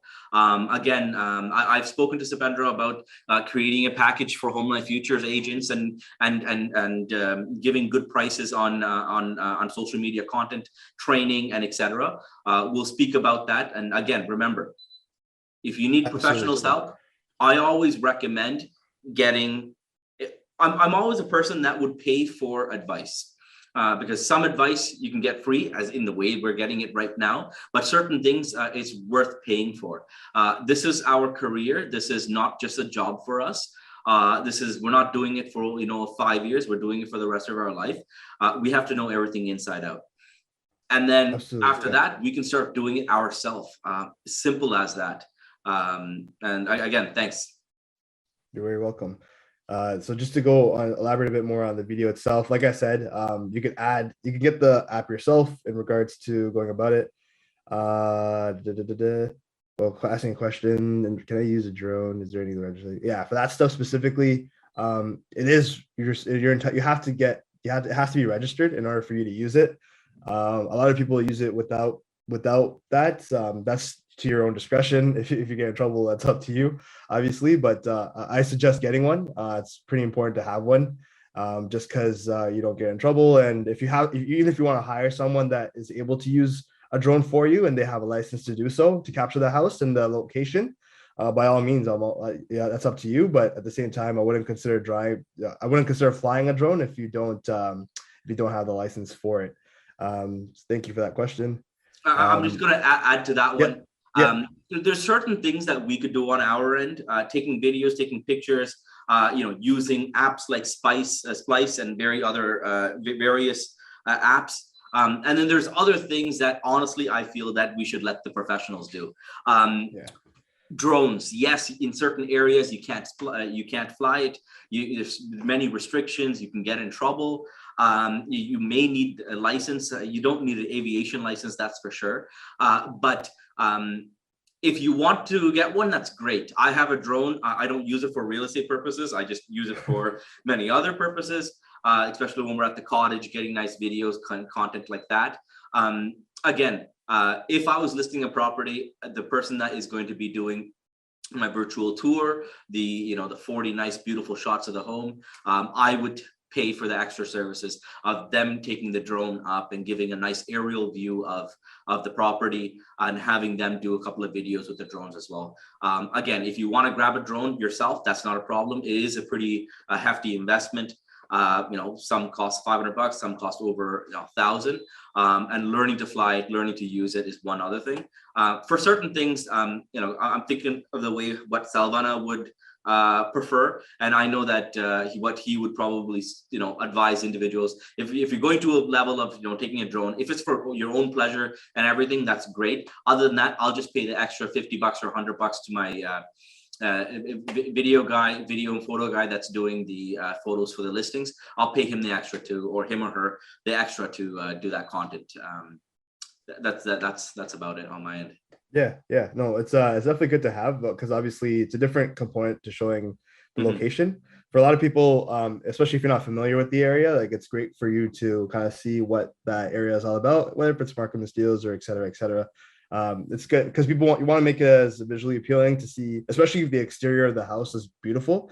That's something I would definitely consider if it has a spacious backyard or has an open like two-door garage, or even like talking about on the side basement door as well too. Those are certain things I would consider having a drone, but it's fairly simple in regards to that. I think there's a differentiation between what real estate professionals should do when it comes to listing. Let's talk about listing here. I think it's somewhat mandatory. This is something that I preach others, and also this is what I believe. Everyone's concept could be completely different, but I think if we're doing a listing and we're real estate professional, we should hire specific professionals that do specific things. Professional photos, videography, and also virtual tour, all of that. I don't mind. I would pay a certain price to get that professionally done. Things like this, what we're learning today, things that we post on our own social media pages, doing a quick walkthrough of the house with your phone with a small little stabilizer, and then spending a half hour playing with the app and creating a video. Those are the things that you have to do as a real estate agent to promote yourself. You can pay for these type of services as well, but the more you do yourself, the better for yourself, and you can do it at any time you want, right? There's a different, I think that there should be a difference between the professional services that we pay for and also what we can learn on our end to promote our own business. So there should be a separation for that. No, absolutely. And like I said, it's a new component that a lot of people are taking on. I heavily consider you doing it. From this perspective, like I said, I have the video ready and I have it downloaded already in our case. So I'm really going to use that exact clip, which is the clip right over here. So I have it ready in regards to the whole clip with the other footage. So what I'm going to do right now is take that through to social and basically put it up on a social feed. So the way that works is the very bottom right over here. You're going to see that button right over here, right? When you click that, it's going to take you to the reel section. Once you go to the reel section, you go to the top where the camera is, right at the top over here, and you confirm that, that's good. And then when you go to the reel section, and if you pull up that video right up here, it's going to show you right at the top that video specifically, right? So we're in the real context of Instagram right now.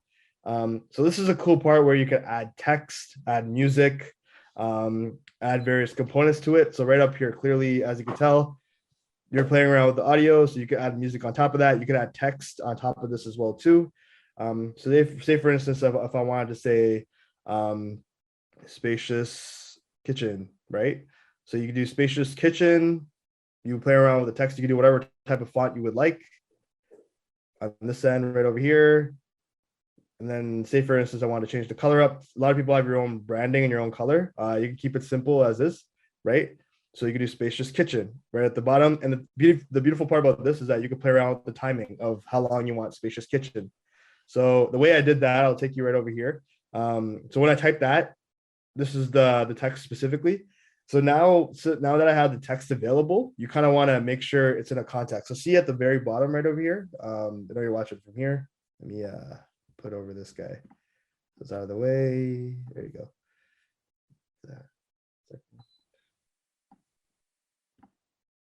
Okay, cool. So see how like right over here, it tells you where the home life tag is, where the caption part is supposed to be, where the people you could tell that are liking it, et cetera, et cetera. You want to make sure it's not in the way. So you want to make sure it's not like right there because it's going to be hard to read.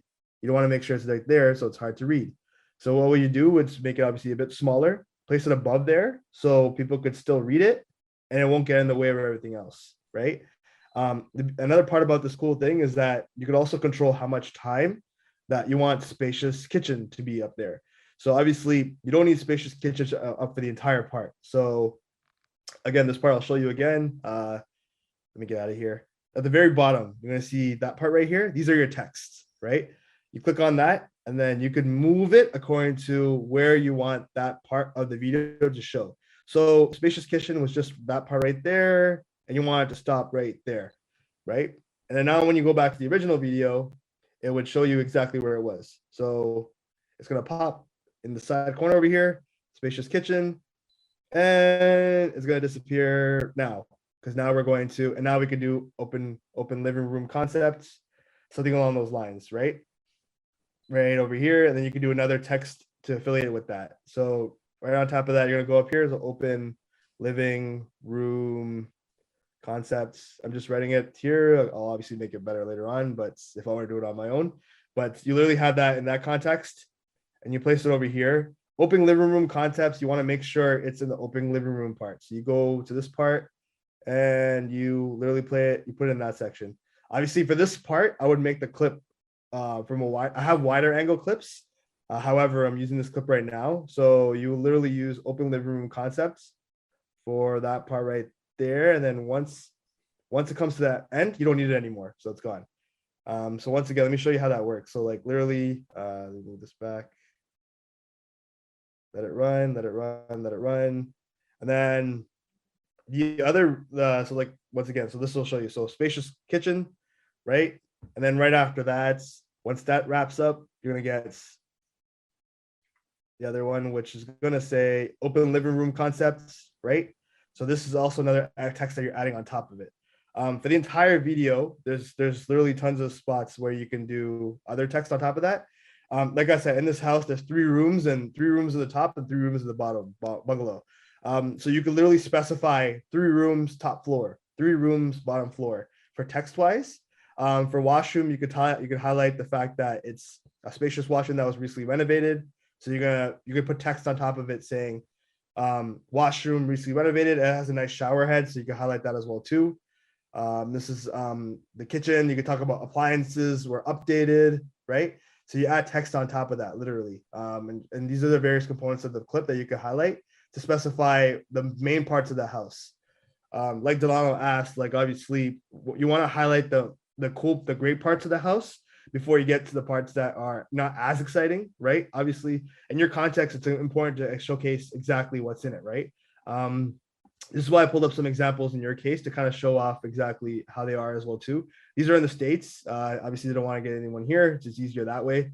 But it clearly shows you where it's located right at the beginning. The same thing that we did right over here from the text component.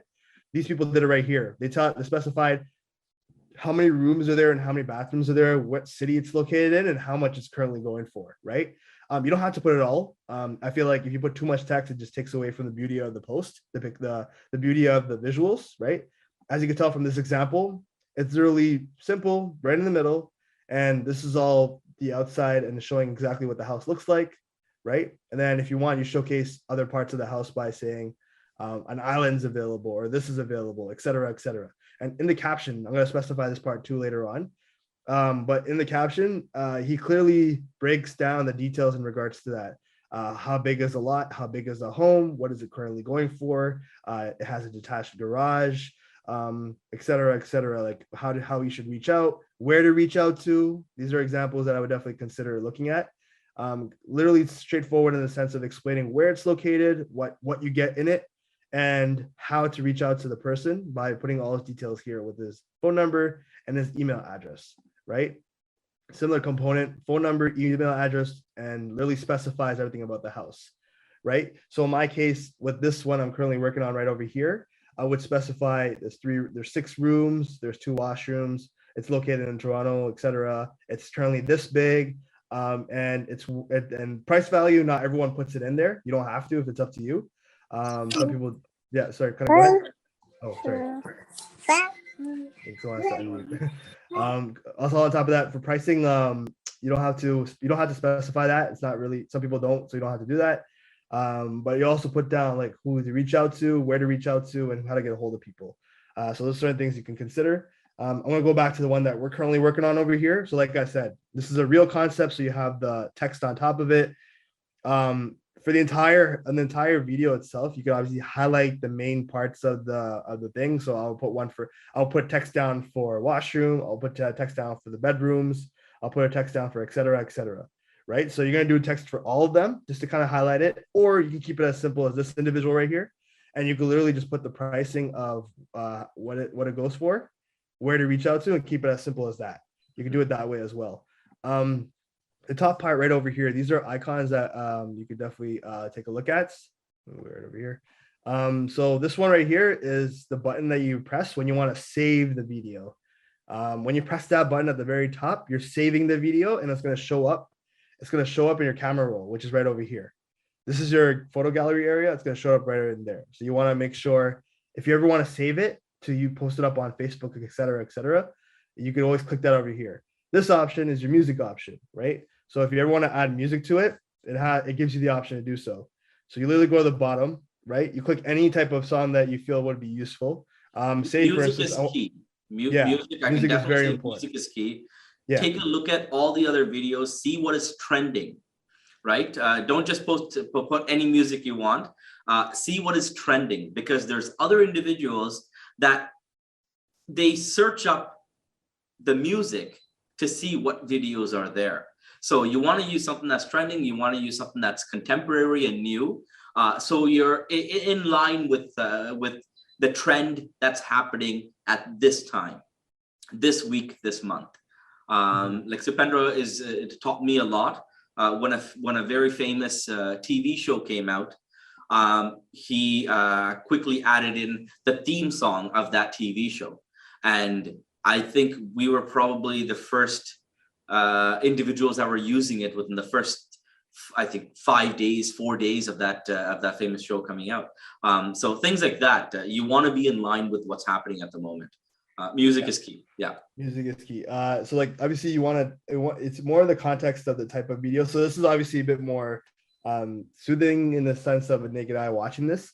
But obviously in your case, you can search up songs on your case, like you can literally search up songs that you feel are relevant to trending songs just because they are more effective. And then the minute, say for instance, I'm going to do this, obviously I'm using an example for now.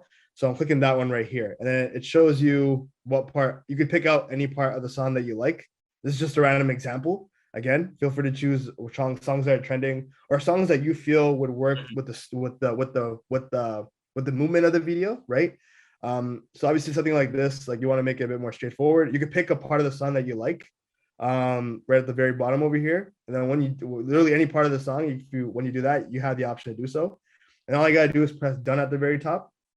And once you click that, it's going to automatically pop in this one. This one right here, what this explains is camera audio. If there's any audio in the camera that you don't need camera audio on, just because when you shot this, it was in a quiet setting. There's no music on top of that, so you don't need it. So this one you put all the way down to 0. For the other side, it's the music part of it. So this is where you control the volume. You can put it all the way up. That's perfectly fine. The consumer has the option to control the volume.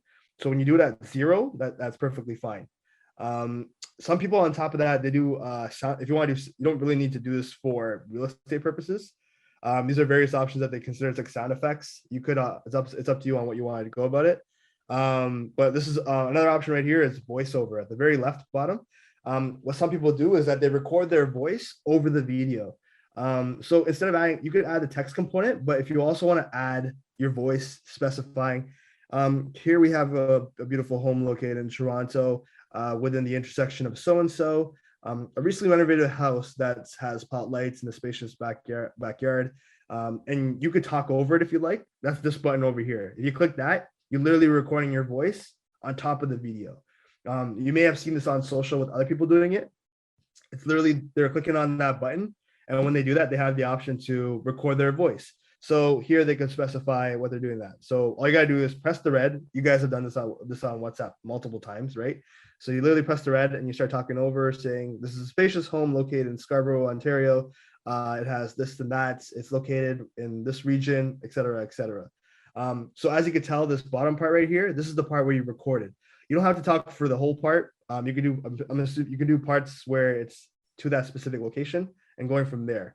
And once you do that, you're practically done on that end, and you can control the voiceover. This is the voiceover part over here, and you can control your audio for that. You can, on your end, on your phone, you could obviously play around with the volume to make sure your voice is overheard from the music. You can play around with the volume to see what if you're able to hear your voice, or is the audio taking over, the music taking over from your voice. So that way people can understand what you're saying. Once you're completed that, you can go over here to the done part. That's this part over here. The more other ones, you don't really need to add them in there. It kind of is just like extra GIFs and stickers. It's not really necessary. It's up to you if you want to do certain things. Another component that I found really cool was the caption area over here. So basically for what you say in the voiceover, it automatically writes it in subtitles for you.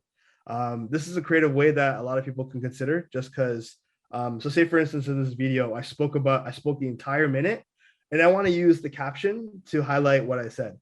So this part right here, it kind of specifies the subtitles for the video. All you have to do is click on that, and it's transcribing the audio. So it's picking up what you said, right?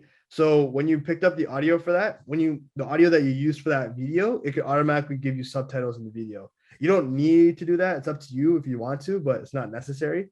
But in that context, it's also helpful where it's like people get to see, like people get to read what you're saying, because sometimes people don't want to keep their audio up on blast when they're, say for instance, sometimes they're with family or whatever, like it makes sense.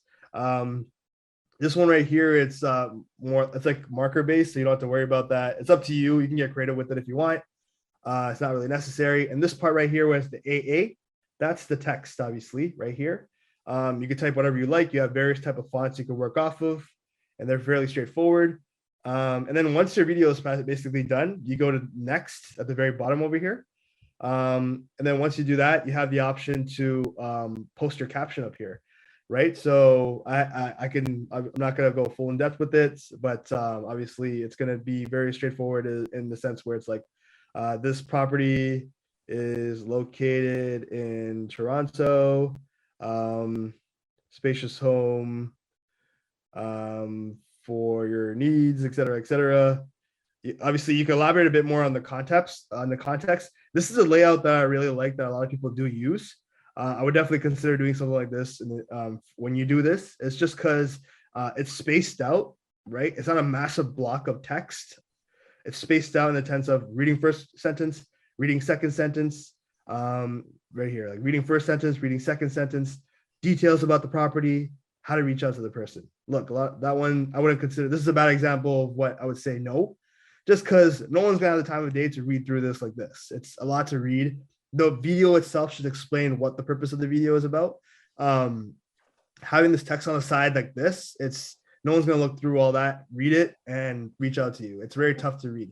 You want to make it appealing to the eye, where it literally explains, whoa, okay, it's located in so and so. Okay, it has this many amount of bedrooms. It has this many amount of washrooms. This is the amount of square feet the house has. This is how much it costs, right? So these are various things that you would consider. In this case, you had to read through the entire text to figure out 4 outdoor living spaces available, or like figuring out like how much space is actually, or how much bedrooms are actually available in the space. So I'm glad I pulled this one up, because this is a bad example of what you shouldn't do for a caption. This is a great example of what you should do for a caption. Just by looking at this one phrase, in 5 seconds, I could automatically tell you everything about the house. But in this case, it's going to take me a solid minute to read through this and figure out what is meaningful of this specific house. right? So those are definitely certain things I would consider when it comes to doing that specifically. So when you do the caption in this context, you want to make sure it's like this, right? Highlights the specific stuff about that. You guys are aware of emoticons, right? The very bottom end, you click out obviously house, or like when in that case you do house, and you could talk in the sense where it's like square feet. So we could just say 1200 square feet, right? And in the sense where you literally elaborate on that specifically. And the next one, you go in the context of what else we can do. We can do bedrooms, right? So bed, right? When we do bed, it's that you have that emoticon that shows up right there. And then you can literally be like 3 bedrooms. In this case, this house is 3 bedrooms. I would say 3 bedrooms top floor. And you literally elaborate, and 3 bedrooms bottom floor. So basement, right? So you highlight that specifically. So right away out the bat, you can tell right away that this is the main components of the house. I'm not gonna go through all of them because it's pretty self-explanatory. You should get it yourself, right? Also for cover, the cover is what shows up on your social platform. So this is your cover, right? This is the part that shows up on your grid. As you can tell right here, it says cover right over here. So when you click that option, it gives you the option to pick a part of the video that you like, you could use as a cover. Also, you have the option of going to camera roll at the very bottom, right here, where it says add from camera roll. When you do add from camera roll, it's going to lead you to your photo gallery right here. So say for instance, I want to do this picture because I like this picture because it works well with, this is the main asset of the house. I want to use this one. So you do that, you add the camera roll, you literally go there, you click on that picture. I want to use this picture. Then you go to done on the top right corner. And it's gonna lead you back to this spot right here. And when you get to this section, you could crop the image as well. So there's a spot right here called crop image, crop profile image. When you click on that one right here, you could play around with it to get the part of the picture you want. So if I want to have that with the lights right there, I could do that as well. You could play around with it. Obviously, you don't want the ceiling. You want more of like the cool part of the house. So you literally highlight that. You press done on the top right corner. It's going to take you back to this page. The reason for why they have that is you can tell by the squares. You want to make sure your grid looks nice, right? That's the whole purpose of it. The grid looks great because obviously you're showing off the main purposes of people here, et cetera, of what's visually appealing on the grid standpoint. If I had the ceiling facing here, and if that was in this area, it's not as appealing when you go on the page, right? When you're going on the page, you want to see right away what's going on, right? So you literally pull it down like right there. And you go back to this screen, right? Once you do that, you have the option to space out all your text over here at the top. Like I said, again, these are prime examples you should consider. Amount of money, what the square feet is, et cetera, et cetera. You pull that together. And if you want to add a location, say for instance, this house is located in Toronto. You add located in Toronto, and you go from there. And literally this bottom part right here is where you can elaborate a bit more on your caption. Obviously, contact so-and-so, you literally type that over here, contact me at, and you type in your number, right? And then you type in your email address and all that stuff from there. Again, this great example shows you that. You can use the phone emoticon right here, type in phone emoticon, you put that in there, and you type in that, and then you type in your phone number, and you're good to go. And then once you do that, all you gotta do is press share. Obviously, I'm not gonna press share because this is on Home Life page, and we don't need that. So in this context, is literally this right here is straightforward. So again, go through your caption, make sure it's grammatically correct. You have everything straightforward. You have your cover as well too. And last case, what you also want to do in this case is post this on.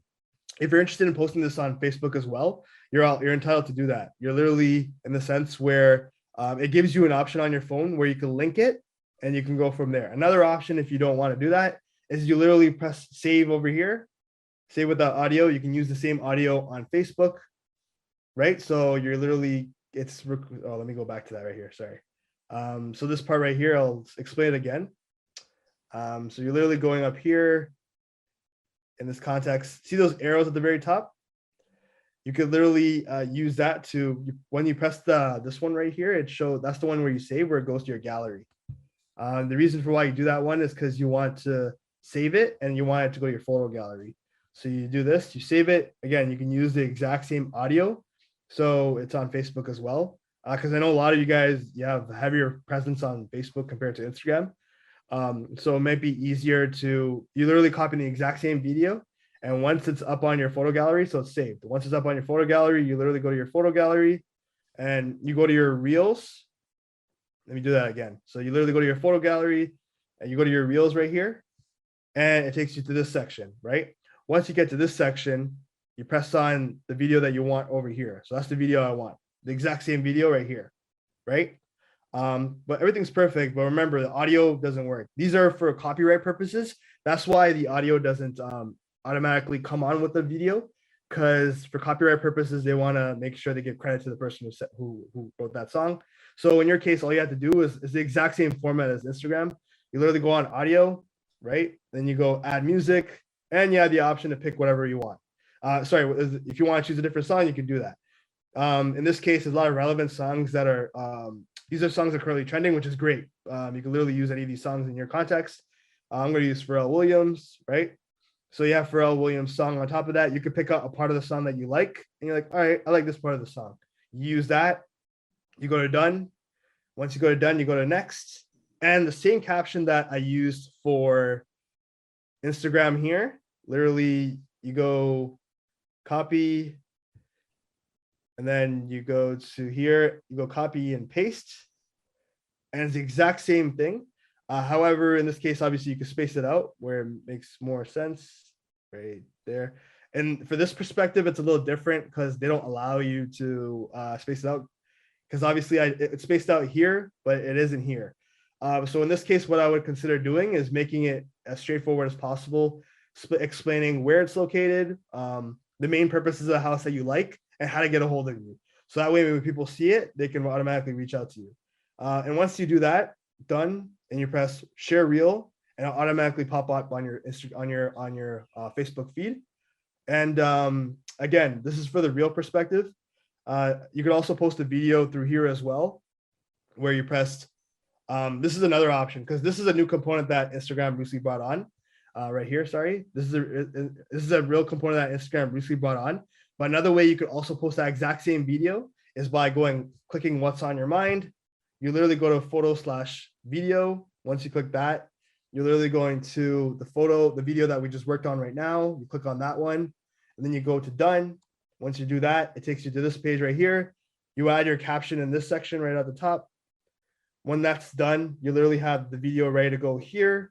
You press post, and you're practically good to go. These are ways that I would consider going about it when it comes to showcasing what your properties are about. Like I said, it's a new component that a lot of people are taking on in the new digital age. For those of you, to summarize, obviously, this presentation today, it's very straightforward in the context of how you get this how you capture this content, in the sense of using your smartphone. We all have smartphones. In the sense where you're using like a tripod if you're interested, or even a DJI. There's different type of ones that you can use. You honestly don't even need to use any of these. If you want to use your hand to do it, great. If you have sturdy hands, great. If you don't, I definitely consider getting one. But you're literally going in these households and you're explaining how it's captured. You add the illustration on top of it, and you go from there. But this is the real component that I would consider doing. The beauty of this thing is that you could this exact same video, you could literally post it up on other feeds as well. So you could post you could post this video on Facebook, right? You could post this video on Instagram on your reel section. And if you don't have TikTok, this is another item I would consider. This one right here is another item that you can consider when it comes to posting stuff. So you literally go to this part right here. This is another option you can consider. I know a lot of you don't have it. It's called TikTok once again. I'm sure many of you have heard of it. The bottom square space at the very bottom, you click on that little black space. When you go up here, you're going to go to upload. And when you go to the upload section, you click on the video you want to use. So I'm going to use a very video that we just edited right now. I'm going to use that one. And all you have to do is use that exact same clip. Once that's good to go, you press next. You add the audio on top of it, the exact same song that you used for the other guys. You could use it for this one as well too. You literally click on the specific song that you want to consider. That song is now on. You go to next. You go up here to the top. You press copy and paste with the caption. The same caption is up there. and all you gotta do is press post, and it automatically goes up on your feed. Those are the main logistics of it. I would consider, like I said, TikTok, Facebook, and Instagram. In your case, if you want, you could focus on. In your case, if you want, you could focus on items that are relevant to you. If you want to just focus on Instagram and Facebook, that's great. If you don't want to focus on your time on TikTok, that's perfectly fine. If you want to put all your eggs in the Facebook basket because you have a high following on Facebook, that's perfectly fine as well too. It all depends on your time as well. But I would definitely consider spreading them out because you never know who's watching your content at the end of the day. And if there's some client that's potentially looking on TikTok or Instagram, they'll be like, hey, I'm looking to buy a property in Ajax. So-and-so listed this house, it looks great. And they share it with their family or their peers. Oh, I know you're looking for a property, et cetera, et cetera. It encourages them to go from there. So I would definitely consider using those 3 platforms to post the real component of it. Because at the end of the day, you want to kind of make sure more people see the stuff and get back to you if you're interested in getting that sale, right? So that's about it, guys. Let me know if you have any questions. I'll be happy to help. Thank you so much, Supendra. I know it took a little longer than our regular meetings, but it has to. There's so much here. And of course, there's going to be so many questions you guys still have just with this one aspect of social media marketing or how to do a certain type of post. The one that we're talking about today is Reels, REELS, I believe. Yeah. We spoke about Reels today. Just one form of a simple video with specific images or a video with you talking over it, you putting a nice music to it. That's exactly what we were talking about today. And this is something that we have always see when we see other people's others social media accounts, Instagram, Facebook, and etc. So, it's always, we have to, accept and continue with the norm and to come to realize that we have to do it on our own as well. And this is just one method. There's a lot more out there. We'll be speaking about that in the future. Again, if you have any questions, I'll email Supendra's contact information to everyone. So if you have any questions, you can reach out to him directly. And Supendra, you can share your services to everyone and how you would want to go about with that. With that in mind, if anyone has any questions, definitely ask.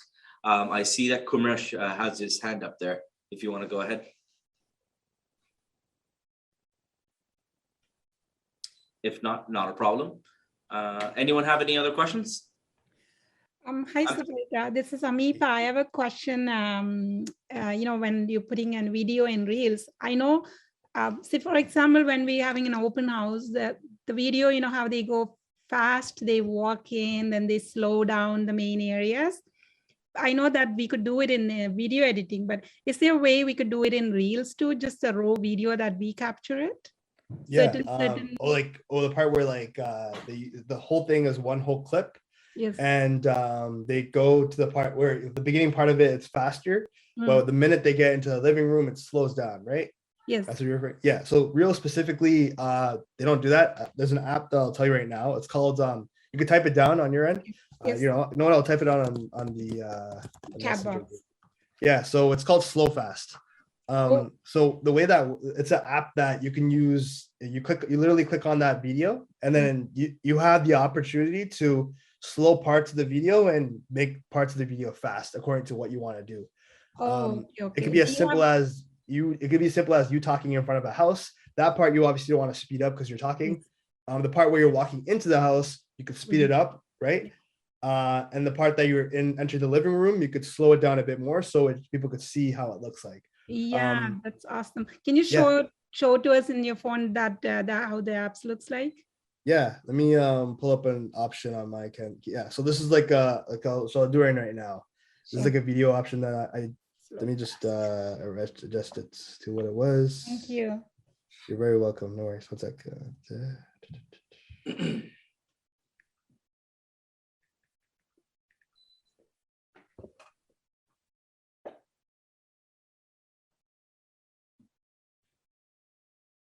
Also, I did know that you mentioned, Supendra, that when you do take videos and when you're putting them together through the Splice app, you can make certain sections quicker and make certain sections longer. So Amipa, that's another way you could do that as well when you're combining them together using the Splice app. Yes. And then after that, uploading it onto the Reels on social media, TikTok.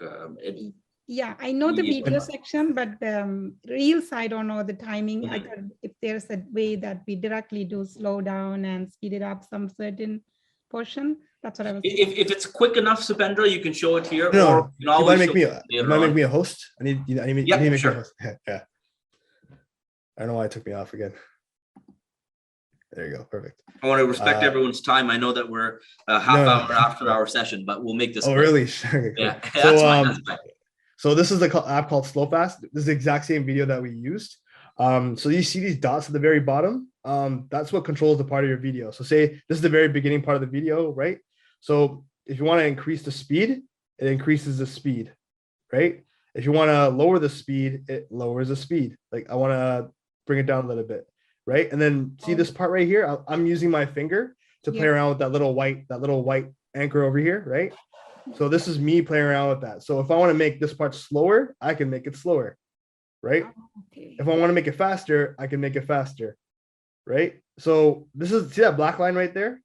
That's your regular speed, Okay. right? And there's going to be parts of the video that you want to make faster and slower. So you have the option to make it quicker or make it slower according to what you want to do. So this part, I want to make it slower, right? Right? And this part, I want to make it faster. So it's up to you on how you want to go about it in regards to the context. The black line right here, again, it's your regular speed, but when you go over, you're making it faster. When you're going under, you're making it slower. That makes sense. It takes time to understand how to use the product. A lot of trial and error. Make multiple videos, but by the time you make 10 of them, you'll be probably somewhat of an expert using it, and then you can actually use it for uploading your social media posts. But again, there's multiple apps out there. There's some that are better than the others. There's some that you have to pay for premium service. There's some that are free that provide probably the same service as another app that you would have to pay for. Again. So I would say Supendra knows everything inside out. So I wouldn't question using different apps when he states one that he recommends. So 100%. Like we don't all have access to like Adobe programs and video editing softwares on our MacBook and et cetera, and it's perfectly fine. Like obviously you're equipped in other industries, right? So what I would suggest is these are certain apps that literally are they do similar stuff. It's not as the same, but it's obviously similar to that, where it's a lower cost or it's free. So in your case, you could do it on your own end, and you're not biting your wallet for that. It's only a couple of bucks. If not, it's free, and then you literally do it in your own context, and you go from there. The slowing down, the speeding process, app called SlowFast. Check it out yourselves, and that usually helps when it comes to that. You have one full clip, and you could control parts of the clip that you want to make faster and slower, basically. Perfect. Again, Supendra is a consultant. You can reach out to him at any times. He will provide his services to you. So reach out to him if you need any help. If you want to go on a contract, I'm sure Supendra, you can work something out. We were speaking about that, but we'll see if we can make something specific for our agents if they require your services. Again, thank you everyone for joining us today. And Supendra, thank you for being here. This won't be the last. There's going to be many times, at least maybe once a quarter, that we'll bring you on board to help us educate everyone about what's happening in the market. Thank you, Kurmesh. Thank you, Chandrakumar, for the thumbs up. With that in mind, we'll end today's session, and we'll look forward to the next. Everyone enjoy the weekend. Stay warm. It's freezing out tonight. Stay warm and have a great day. Take care. Thanks, Supendra, again.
A Rasa Ride Sharing Company ARASA.ca என்ற இணையதளத்துக்கு சென்று The A Rasa Drivers App-னை download செய்து டிரைவர்ஸாக வேலை வாய்ப்பை பெறுங்கள். மாதாந்தம் $4,000 வரை சம்பாதியுங்கள். வணிக நிறுவனங்கள் A Rasa இணையதளத்தின் மூலம் மளிகைப் பொருட்கள் மற்றும் உணவுப் பொருட்களை விற்பதோடு வாடிக்கையாளர்களுக்கு டெலிவரி செய்யலாம். தமிழில் தகவல்களை அறியாளையுங்கள். GTA பற்றி 40 ஆண்டுகள் அறிந்து கொண்டவரும் வீடு விற்பனை துறை ஊடாக மக்களால் அறியப்பட்டவருமான சிவா பிள்ளை 416-854-0005 taxi broker licensed by City of Toronto.